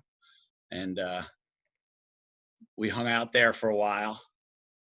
There's some helpers going up. Grain train coming down, maybe going to Philly with a U-25 leading. And the rear end of the grain train with the caboose tucked in behind the helpers, which was kind of unusual. Train going uphill, pair of helpers on the front end. Is a cut of coal or empty hoppers, and then the rest of the train. That's kind of PSR before it was PSR. Downhill, helpers hanging on. Another one of those New Haven cabooses. this is a good one. I was standing next to a friend of mine who actually got his picture of this published in Trains magazine a while back. One of the Erie Lackawanna bicentennial units. And I think the third unit is one of the Erie Lackawanna SDP 45s that was in a wreck and got rebuilt to SD 45-2 standards. And there he is going away just as somebody else is coming back down. Getting later in the day at MG. This might have been this second day.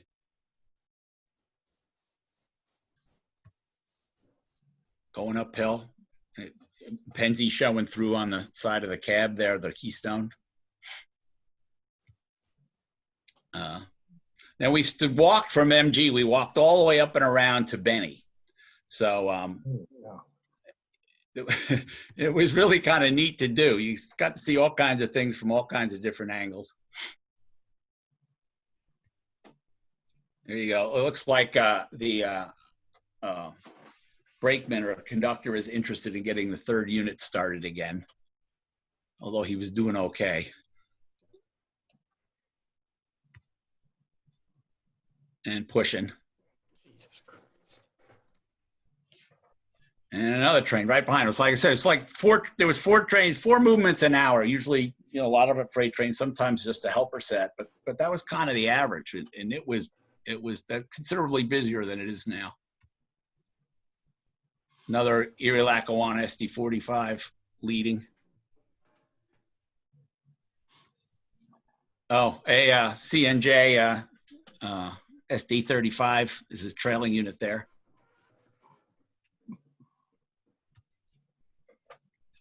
Now we're just about up to Benny, I think.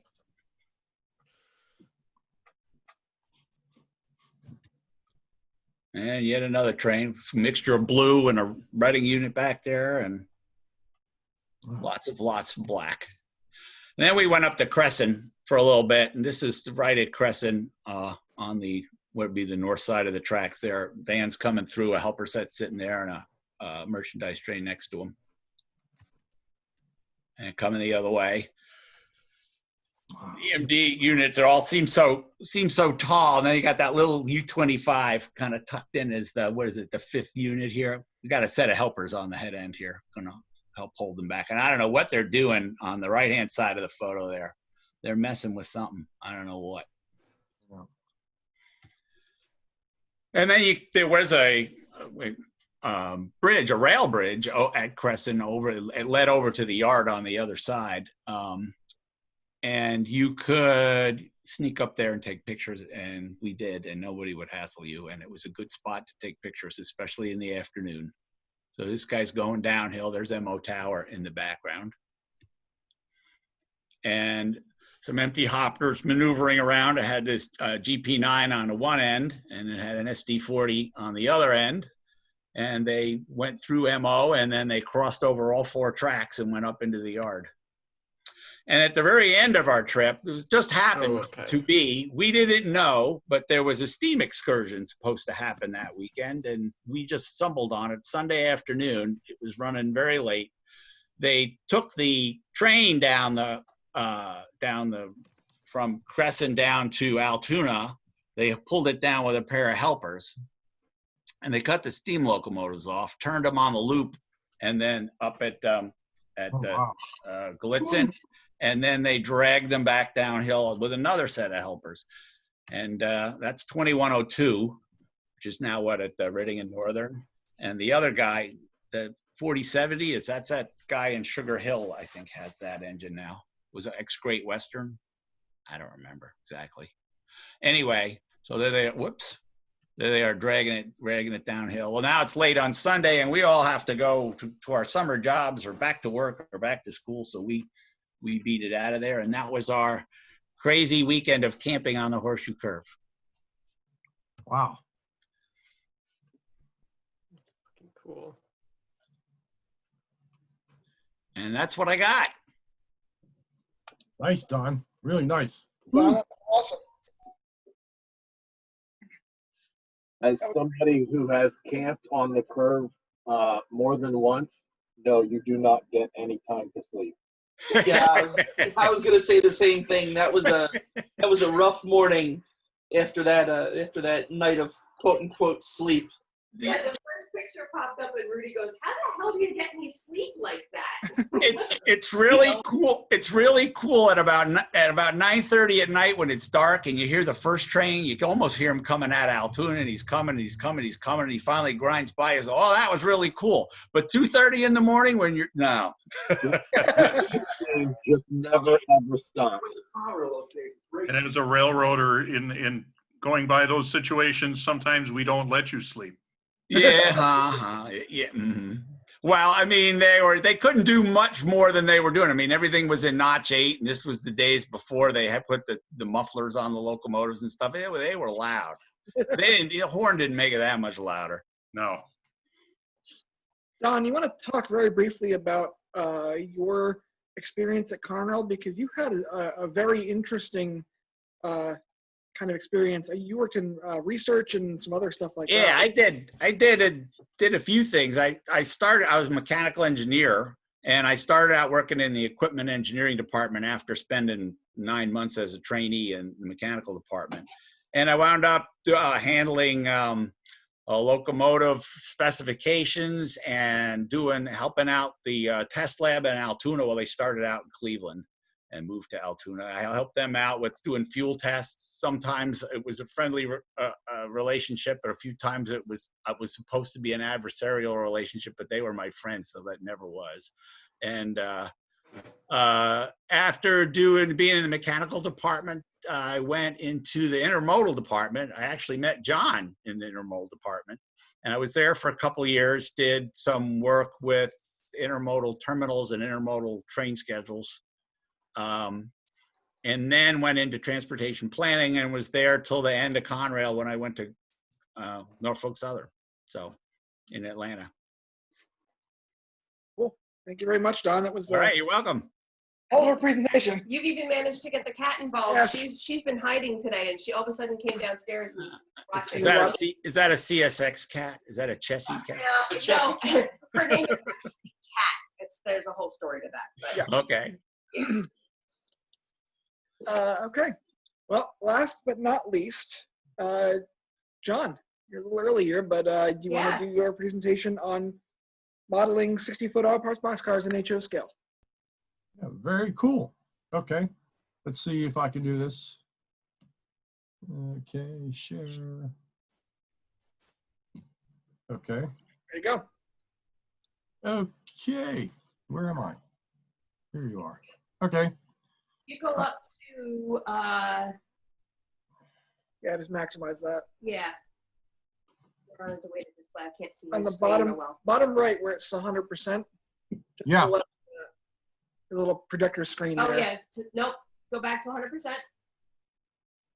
Just to the left of where it says 100%, there's a little projector screen button. That one. Yep. There you go. There you go. There we go. Yes. Good afternoon, everyone.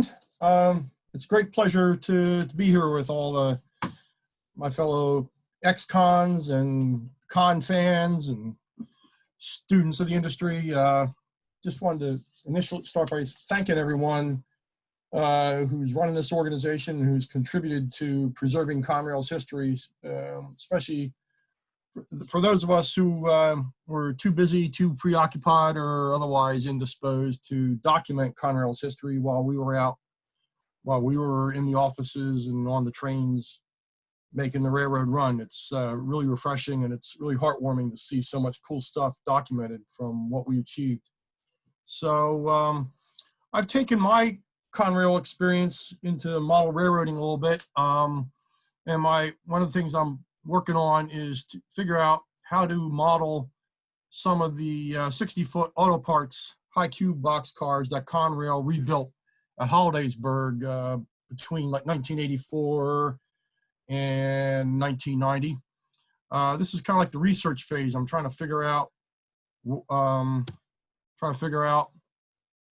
the prototype specs are that I need to keep an eye out on, and see what features are available in HO models that might help me model some of these bad boys down the road. I model a Conrail proto freelance operation that features a lot of automotive and industrial switching, and mainline intermodal operations. Those are really my two passions from my time at Conrail.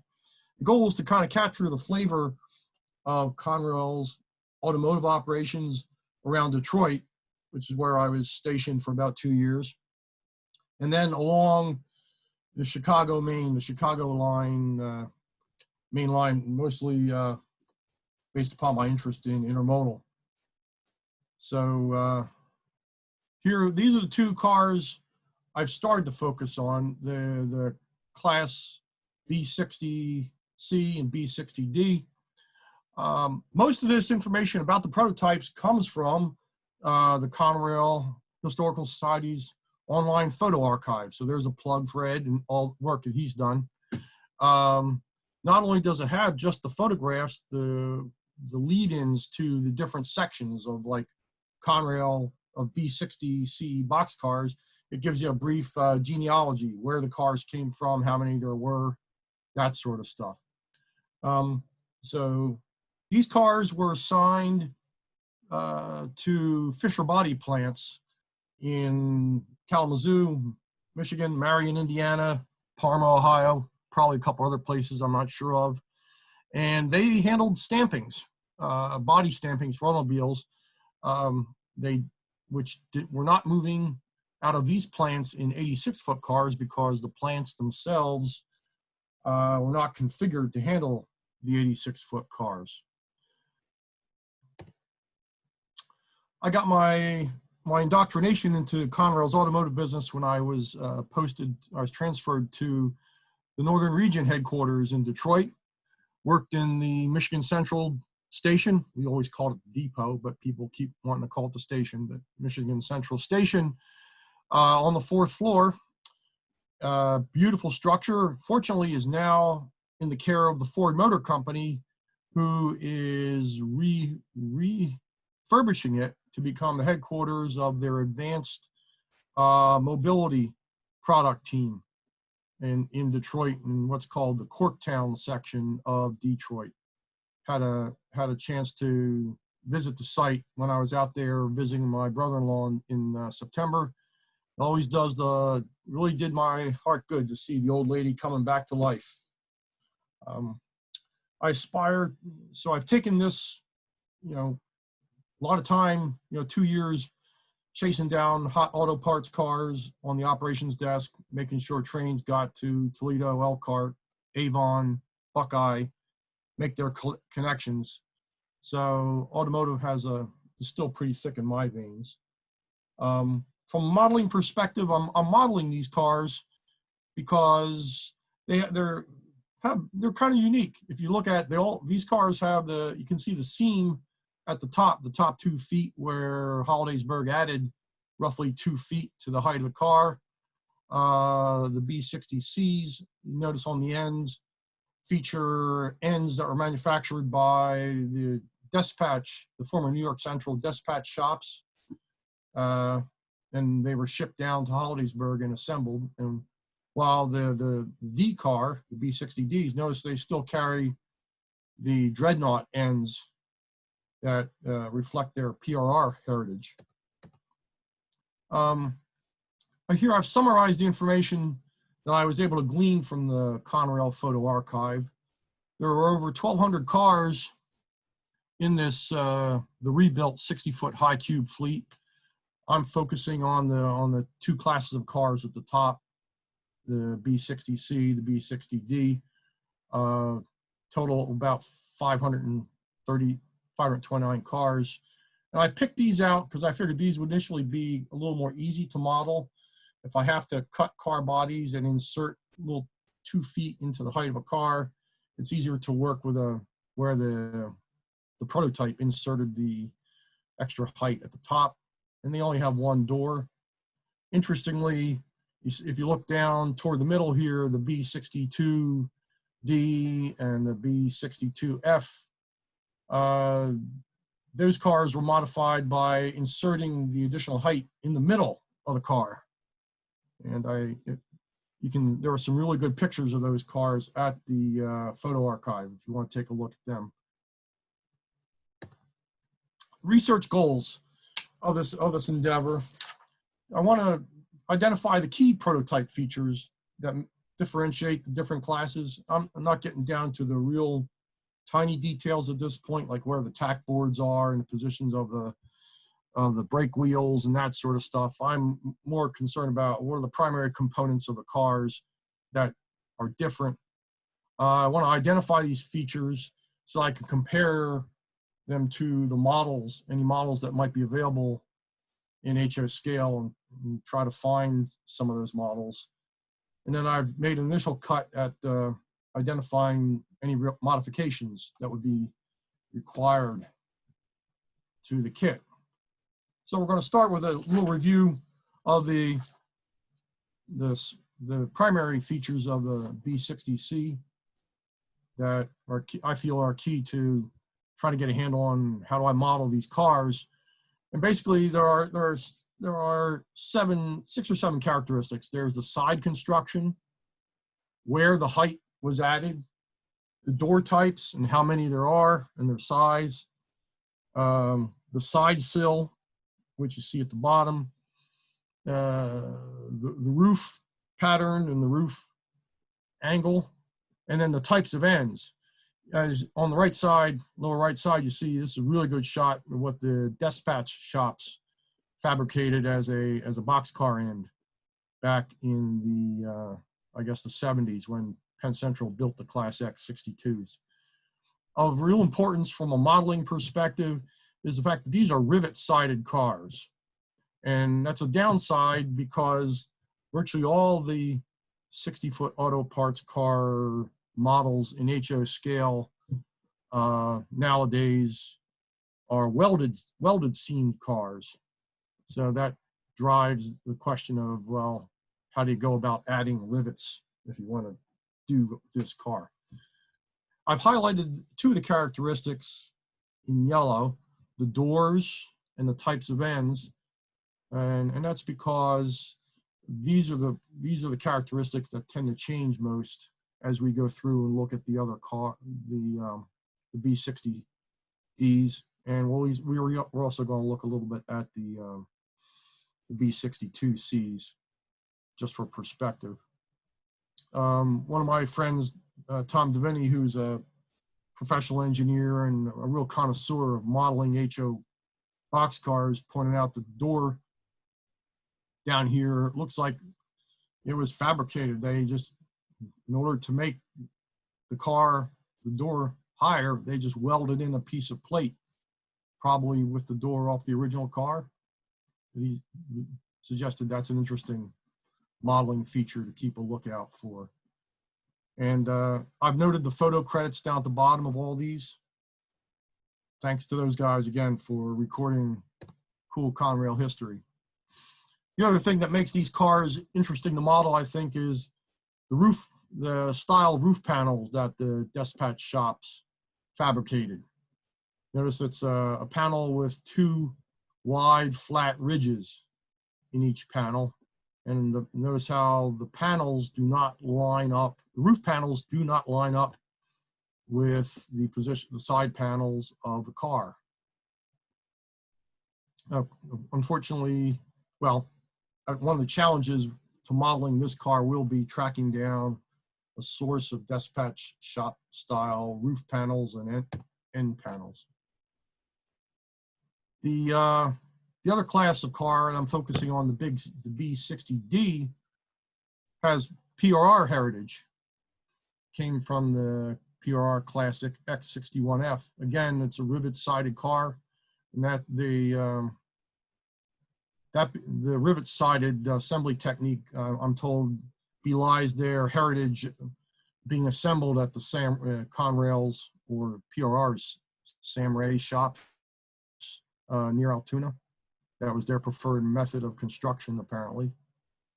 So this car is very similar to the B60C, except for the fact the ends. You notice we have dreadnought 4x4 corrugation ends on this car. It's got the configuration pattern on the Youngstown door is different. It's got corrugation pattern of 5 by 5 by 6. And again, shows a little bit of a splice, probably a splice plate down at the bottom. This car holds a mystery for me because the Conrail Archives only has one picture of this car class, and this is it. So I don't have certain knowledge of what the pattern of the roof panels are. I suspect they might be dispatch style, but I don't know. So if anyone has a picture of the 277 cars in this class, I'd be interested in seeing it. Help me figure out whether or not I can salvage, just use a diagonal pattern that's pretty common on a lot of HO scale models right now, or whether I'll have to revert to fabricating or custom making some dispatch style roof panels. Again, I think someone earlier talked about, Conrail's wide reach and the influence it has throughout the industry. You see this, it's a Conrail marked car at the GM Arlington plant in Texas in 1997. And I threw this in kind of as a backstop because if things don't work out with the single door cars, I figured, well, they're the two-door car brother of those is the B62C. And this car is basically identical to the first two, except that it's got two doors, indicating it's got a bigger door opening. It's got a total door opening of 16 feet wide. So it's got two Youngstown 8-foot doors. And it retains the same rivet side panel construction. And since the door opening consumes more space, it's only got 7 side panels between the door and the ends. Again, it's got the dispatch shops style ends and provides another good view of the dispatch style roof. The one big seam at the joint and then 2 kind of flat ridges, which are the trademark of that configuration, I guess. So what I've done is I've summarized what seemed to me to be the key characteristics of these 3 prototypes to kind of give me an idea of what I should be looking for in a model. And I boiled it down to where the extension, the height extension is located, the characteristics of the sides, the type of construction, they're all rivet-sided cars, number of panels on the cars, number and type of doors, door openings, makes of doors. I tell you, before I started in this project, to me, a boxcar was a boxcar in general concept, 50 footers, 60 footers, 86 footers. The bulk of my career at Conrail was in the intermodal business group. So this is kind of a plunge into the other side into the carload world. And as the more reading I did, the more fascinated I became, and all the nuances and variations of design you encounter when you're trying to model a simple boxcar. So another thing that boxcar modelers focus on is the side sill, where it's located. Is it a sharp taper? Is it a vertical cut, or is it a gradual taper? Of course, the ends we talked about, manufactured by dispatch, or the more typical dreadnought ends that seem to be more common in a lot of the prototype boxcars and models. And then I focus on the roof characteristics. Is it peak or flat? All these roofs look like they have a little bit of a peak to them. As you can see here, a little bit of an arch, a little bit of bend to them, but they're all consistent in that they have a total of 18 panels, 2 of which are just plain, like here in the ends, and then 16 with a stamped pattern. So, having done this, I've identified like the key features and the characteristics of the prototype. So, the next step is to take it into, to compare these characteristics with some of the available models in HO scale. Pardon me.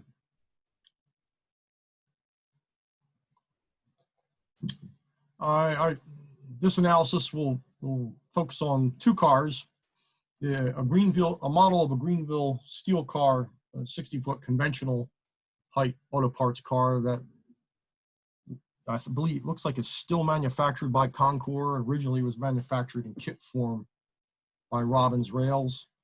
And then the fairly ubiquitous 86-foot high cube box car that was manufactured or still is manufactured by Athearn. And I focused on these two because they seem to have some of the features that might make a conversion or a modification easy. The green shaded areas are the parts, you know, that seem to make a given model kind of attractive to use.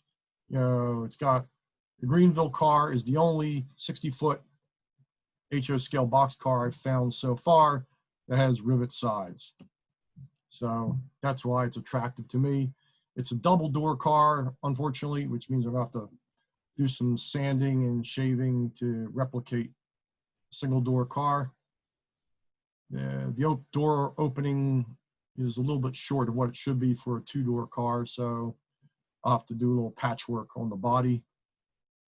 It has its side sill taper is too far in. It's about a panel too far in, so I have to be worked on.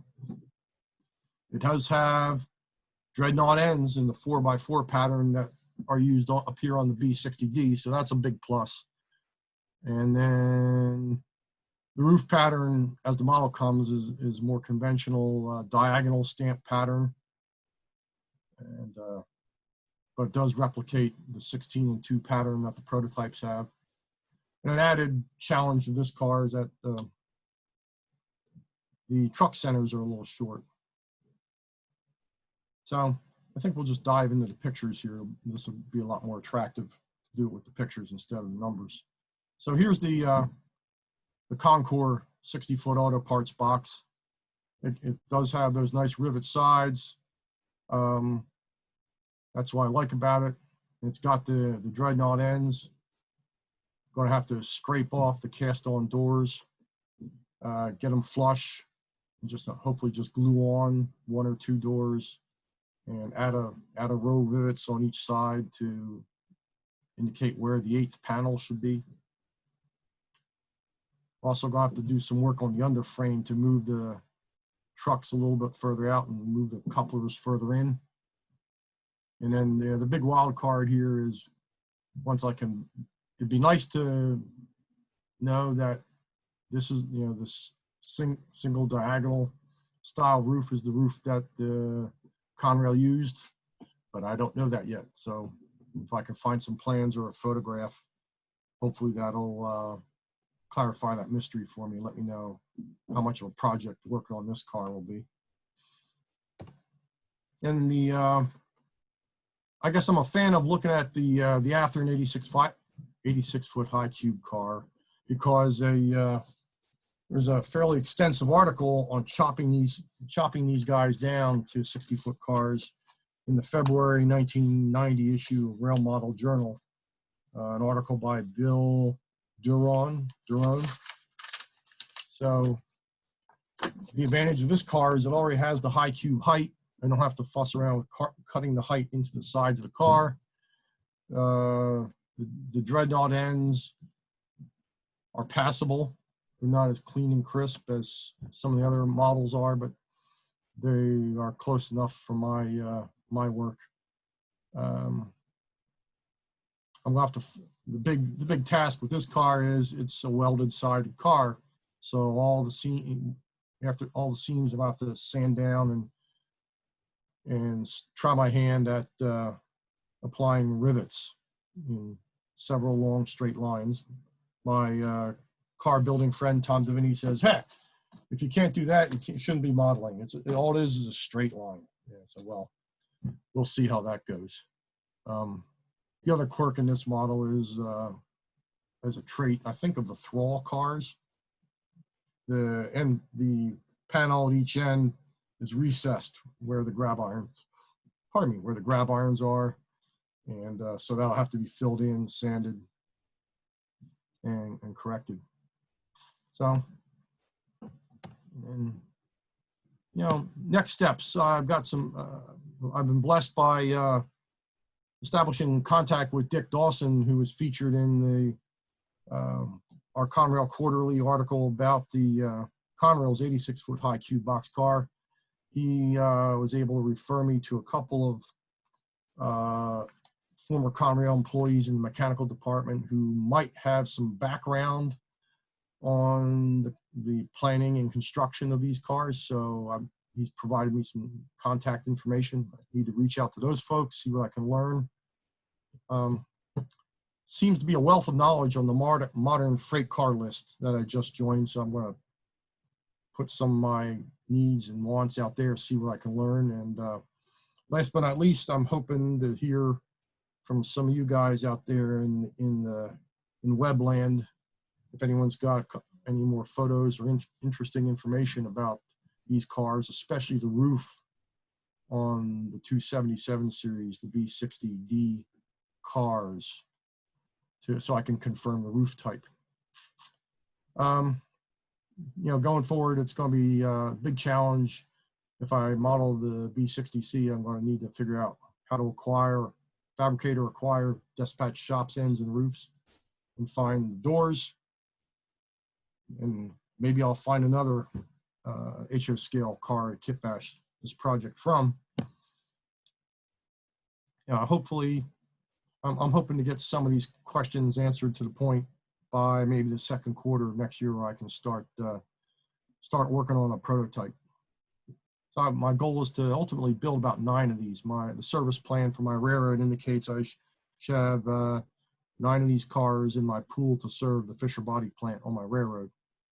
And depending on how easily it becomes, I'd like to knock out a couple more to share with a couple of friends who have helped get this project going. Give a little credit to some of the sources that have helped me get going so far, besides the Conrail Historical Society's website and the photo archive. Bob Davis is a society member, ex-con. Big chunk of his Conrail career was in the equipment management side of the automotive service group. It helped clarify some earlier questions about why these cars exist, which is because, you know, Fisher Body started wanting to move more in a car, and they started making bigger racks. So the railroads, in response, jacked up the height of these cars to accommodate the demand at plants that could not accommodate the 86-foot cars. So hats off to Bob Davis. Thanks again to Dick Dawson for some correspondence and get me hooked up with a couple of these other ex-cons. Some interesting background that helped me immerse myself into the finer points of freight boxcar genealogy and understanding the differences of ends and roofs and doors and side panels. David Kasdorf,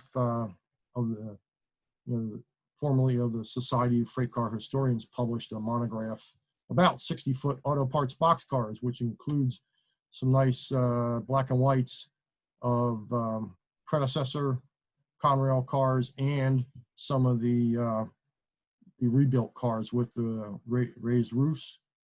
And then Bill Daroon's article on converting the Athearn box 86-footer to a 60-footer in Rail Model Journal hopefully will be helpful.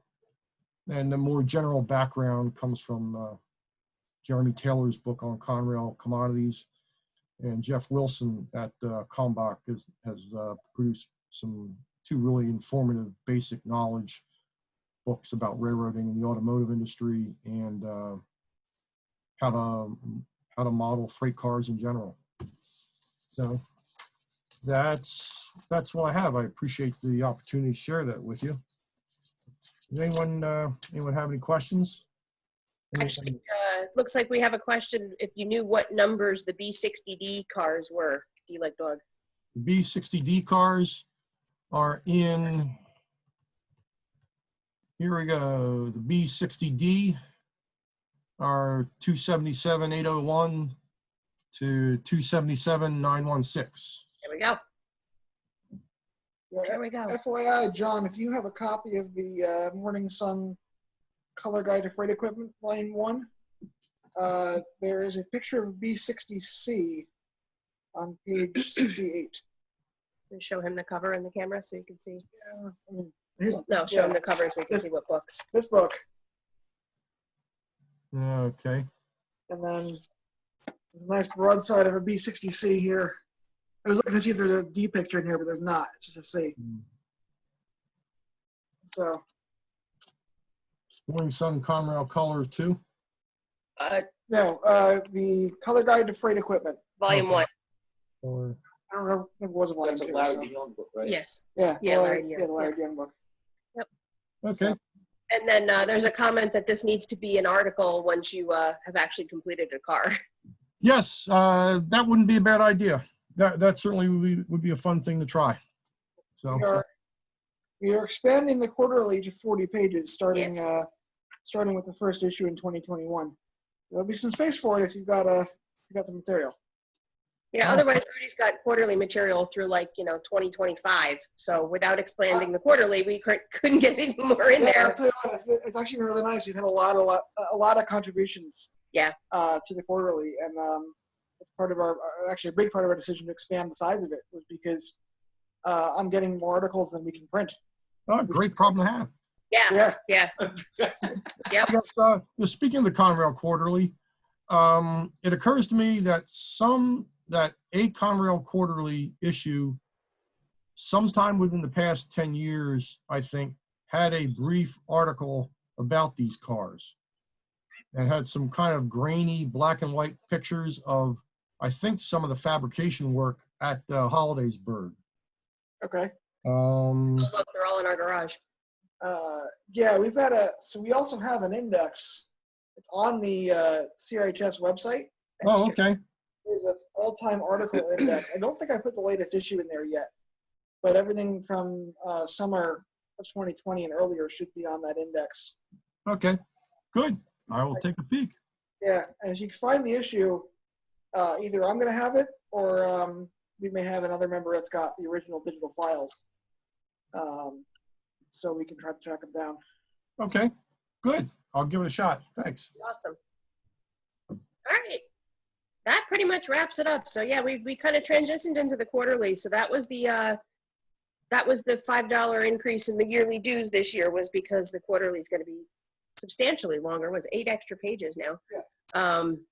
So that just Basically- covers the basically printing one- cost for that. Yeah, if it's 8 pages per quarterly, you're getting extra 32 pages a year. Correct. It's like getting a whole nother quarterly every year. Mhm. So that's really about it. Did you have anything you wanted to close with? Are you good? I think it was, other than a couple times the Caboose book has been brought up during this meeting. We do have them for sale in the Conrail shop, conrailshop.com. We've only got about 200 of them left out of a print run of 800 of them. Yep. I don't expect we're going to have them probably through the end of the year, maybe right around the end of the year. They seem to be going pretty quickly. So if you do want a copy of that, I suggest ordering it soon. And again, same as what Brock and Wes had said, that the author royalties for the Caboose book are actually going right back to the CRHS as well. So it's a great book, biased as we might be, but it does actually benefit the society, the purchase itself, as well as the royalties after the fact. So thank you everybody for being here. We had a great turnout here. I just said, does anybody have any questions or comments on?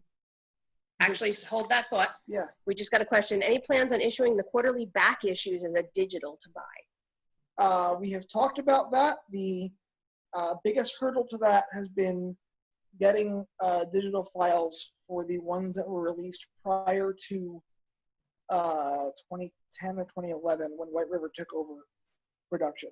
I think we have a source for that, but I haven't gotten them yet. So if we can do that, yes, we have talked about doing them as a, like a CD or something with all the back issues on it.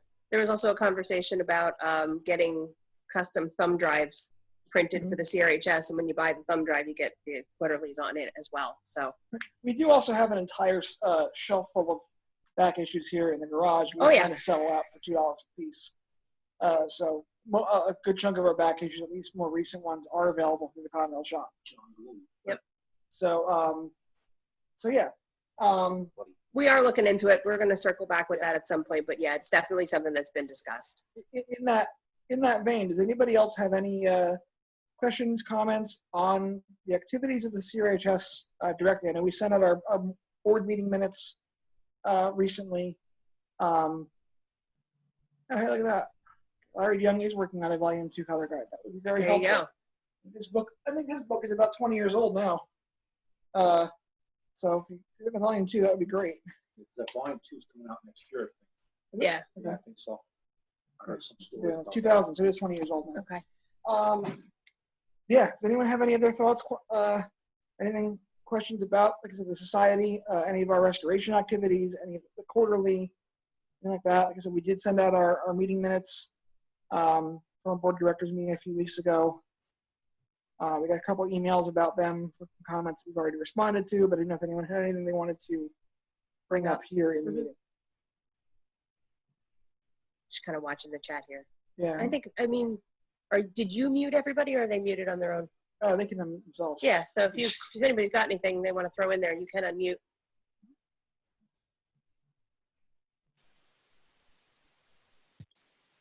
Yeah, Rudy, can you hear me? This is Doug Watts. Yes, Yeah, hey, hey, Doug. Doug. Hey, good afternoon. Congrats on another well-done virtual meeting. I've basically been dialed in because I've been doing some yard work and all that, so I was raking leaves and other stuff, but listening. But in listening mode, you know, I'm really paying attention, and it's the spirit of the meeting today was interesting in that there was very interesting information that was shared, and it was very positive, uplifting, and upbeat because everybody talked about their experiences and their willingness to share that information. So keep up the great work. Definitely glad to be part of this. And as an ex-con, as John McLaughlin said, it warms my heart to see where this organization is, and I look forward to continuing to help the organization grow. Thank you so much, Doug. That's great. We commented in the background a couple times how it was just so great that every presenter thanked the other presenters. Everybody seemed to be very engaged, and it's just really nice to have a group of people that respects each other and respects what everybody's doing and is happy to be involved. Yeah. So thank you. Well, that's one of the great things about the society as a whole is that we do have quite a number of people that are involved from every level, both from you know, from the administrative level all the way down to just people that participate in our meetings. And it's really great to, you know, having too much material for the quarterly right now is a great problem to have. Yeah. You know, I'm not kidding. I have material, I think, for at least another full year of quarterlies if I don't get anything else in right now, which is great. I mean, that's absolutely wonderful. I've been in other groups where we're scraping to get a 3-page newsletter together, so this is awesome. Mm-hmm. Yeah. So we've really seen a lot of people kind of come out of the woodwork. A lot of people that were already active step up a little more. It's been really, really great to watch maybe the past 2 years or so as things have really built up, and that's really gotten us to the point that we're at today, where we can take on, you know, a $134,000 boxcar restoration project, and also tackle a caboose restoration, and still be okay. So we've got a lot of support and a lot of support from people outside the organization, and certainly a lot of support from inside the organization. And very, very happy with what we've been seeing as far as input and activity. So thank you all. Hey, Rudy, so John, a question. You said that there is an index on the website for back issues of the Conrail Quarterly? Yes, should be. Under which of the major headings? For the publications page, should be on that page somewhere. It'll say click for the index of past issues. I don't have the website up in front of me, but I can. Oh, okay, got it. Yep, okay. Yeah. Got it. Yeah, I think we filled in everything that was back issues too. We were missing a couple, and I think we got somebody that sent us the listing. So Super. Okay. Cool. Yep. All right. all right. If anyone else has Alexander's joining us from the UK today. Yeah, that's cool. That's cool. I saw that. Yeah, we've been talking about this, and you know, our virtual meetings have been fairly well attended, and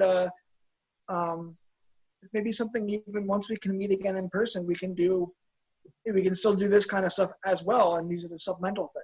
Yeah, maybe not a 4-hour thing, but you know, I mean, do an hour or an hour and a half, you know, every other month or something when there's not a meeting. Yeah, I mean, you know, one of the things we talked about is some of our meetings, like for us, going to Marion every year is great, but it's a full weekend adventure for us to go out there and Oh, back. it's a 10-hour drive or whatever it is from here. So, you know, we realize that not everybody can, you know, make that kind of time commitment for 3 days to go to one of our meetings. So this is a great alternative for us to be able to still do something and kind of get everybody together and you know, do something that's Conrail related without having a massive time commitment or a travel commitment or anything else. So we may very well continue doing virtual meetings as well, in addition to in-person ones once we can do in-person meetings safely. Right. So. Okay. Andy, thank you. We thought it went well too. That's great. Yeah. Don says he loves the virtual meetings. Thank you guys. That's awesome. So thank you all. We appreciate it. This is being recorded and it will go up on our Facebook page. And if anybody is not on Facebook and would like a link, either we'll throw it on you. Okay, so we'll throw it on YouTube as well. But feel free to email any one of us. All the emails are on the website, and we're more than happy to answer any questions or send out a link to the recording or whatever. All right. Nice work, guys. Thank you Hey, very much. everyone. Thanks. Thank you, and everybody have a great weekend and stay safe, and hopefully we'll be able to meet again in person sooner than later. All right, thanks. All right. Take care. Take care, everybody.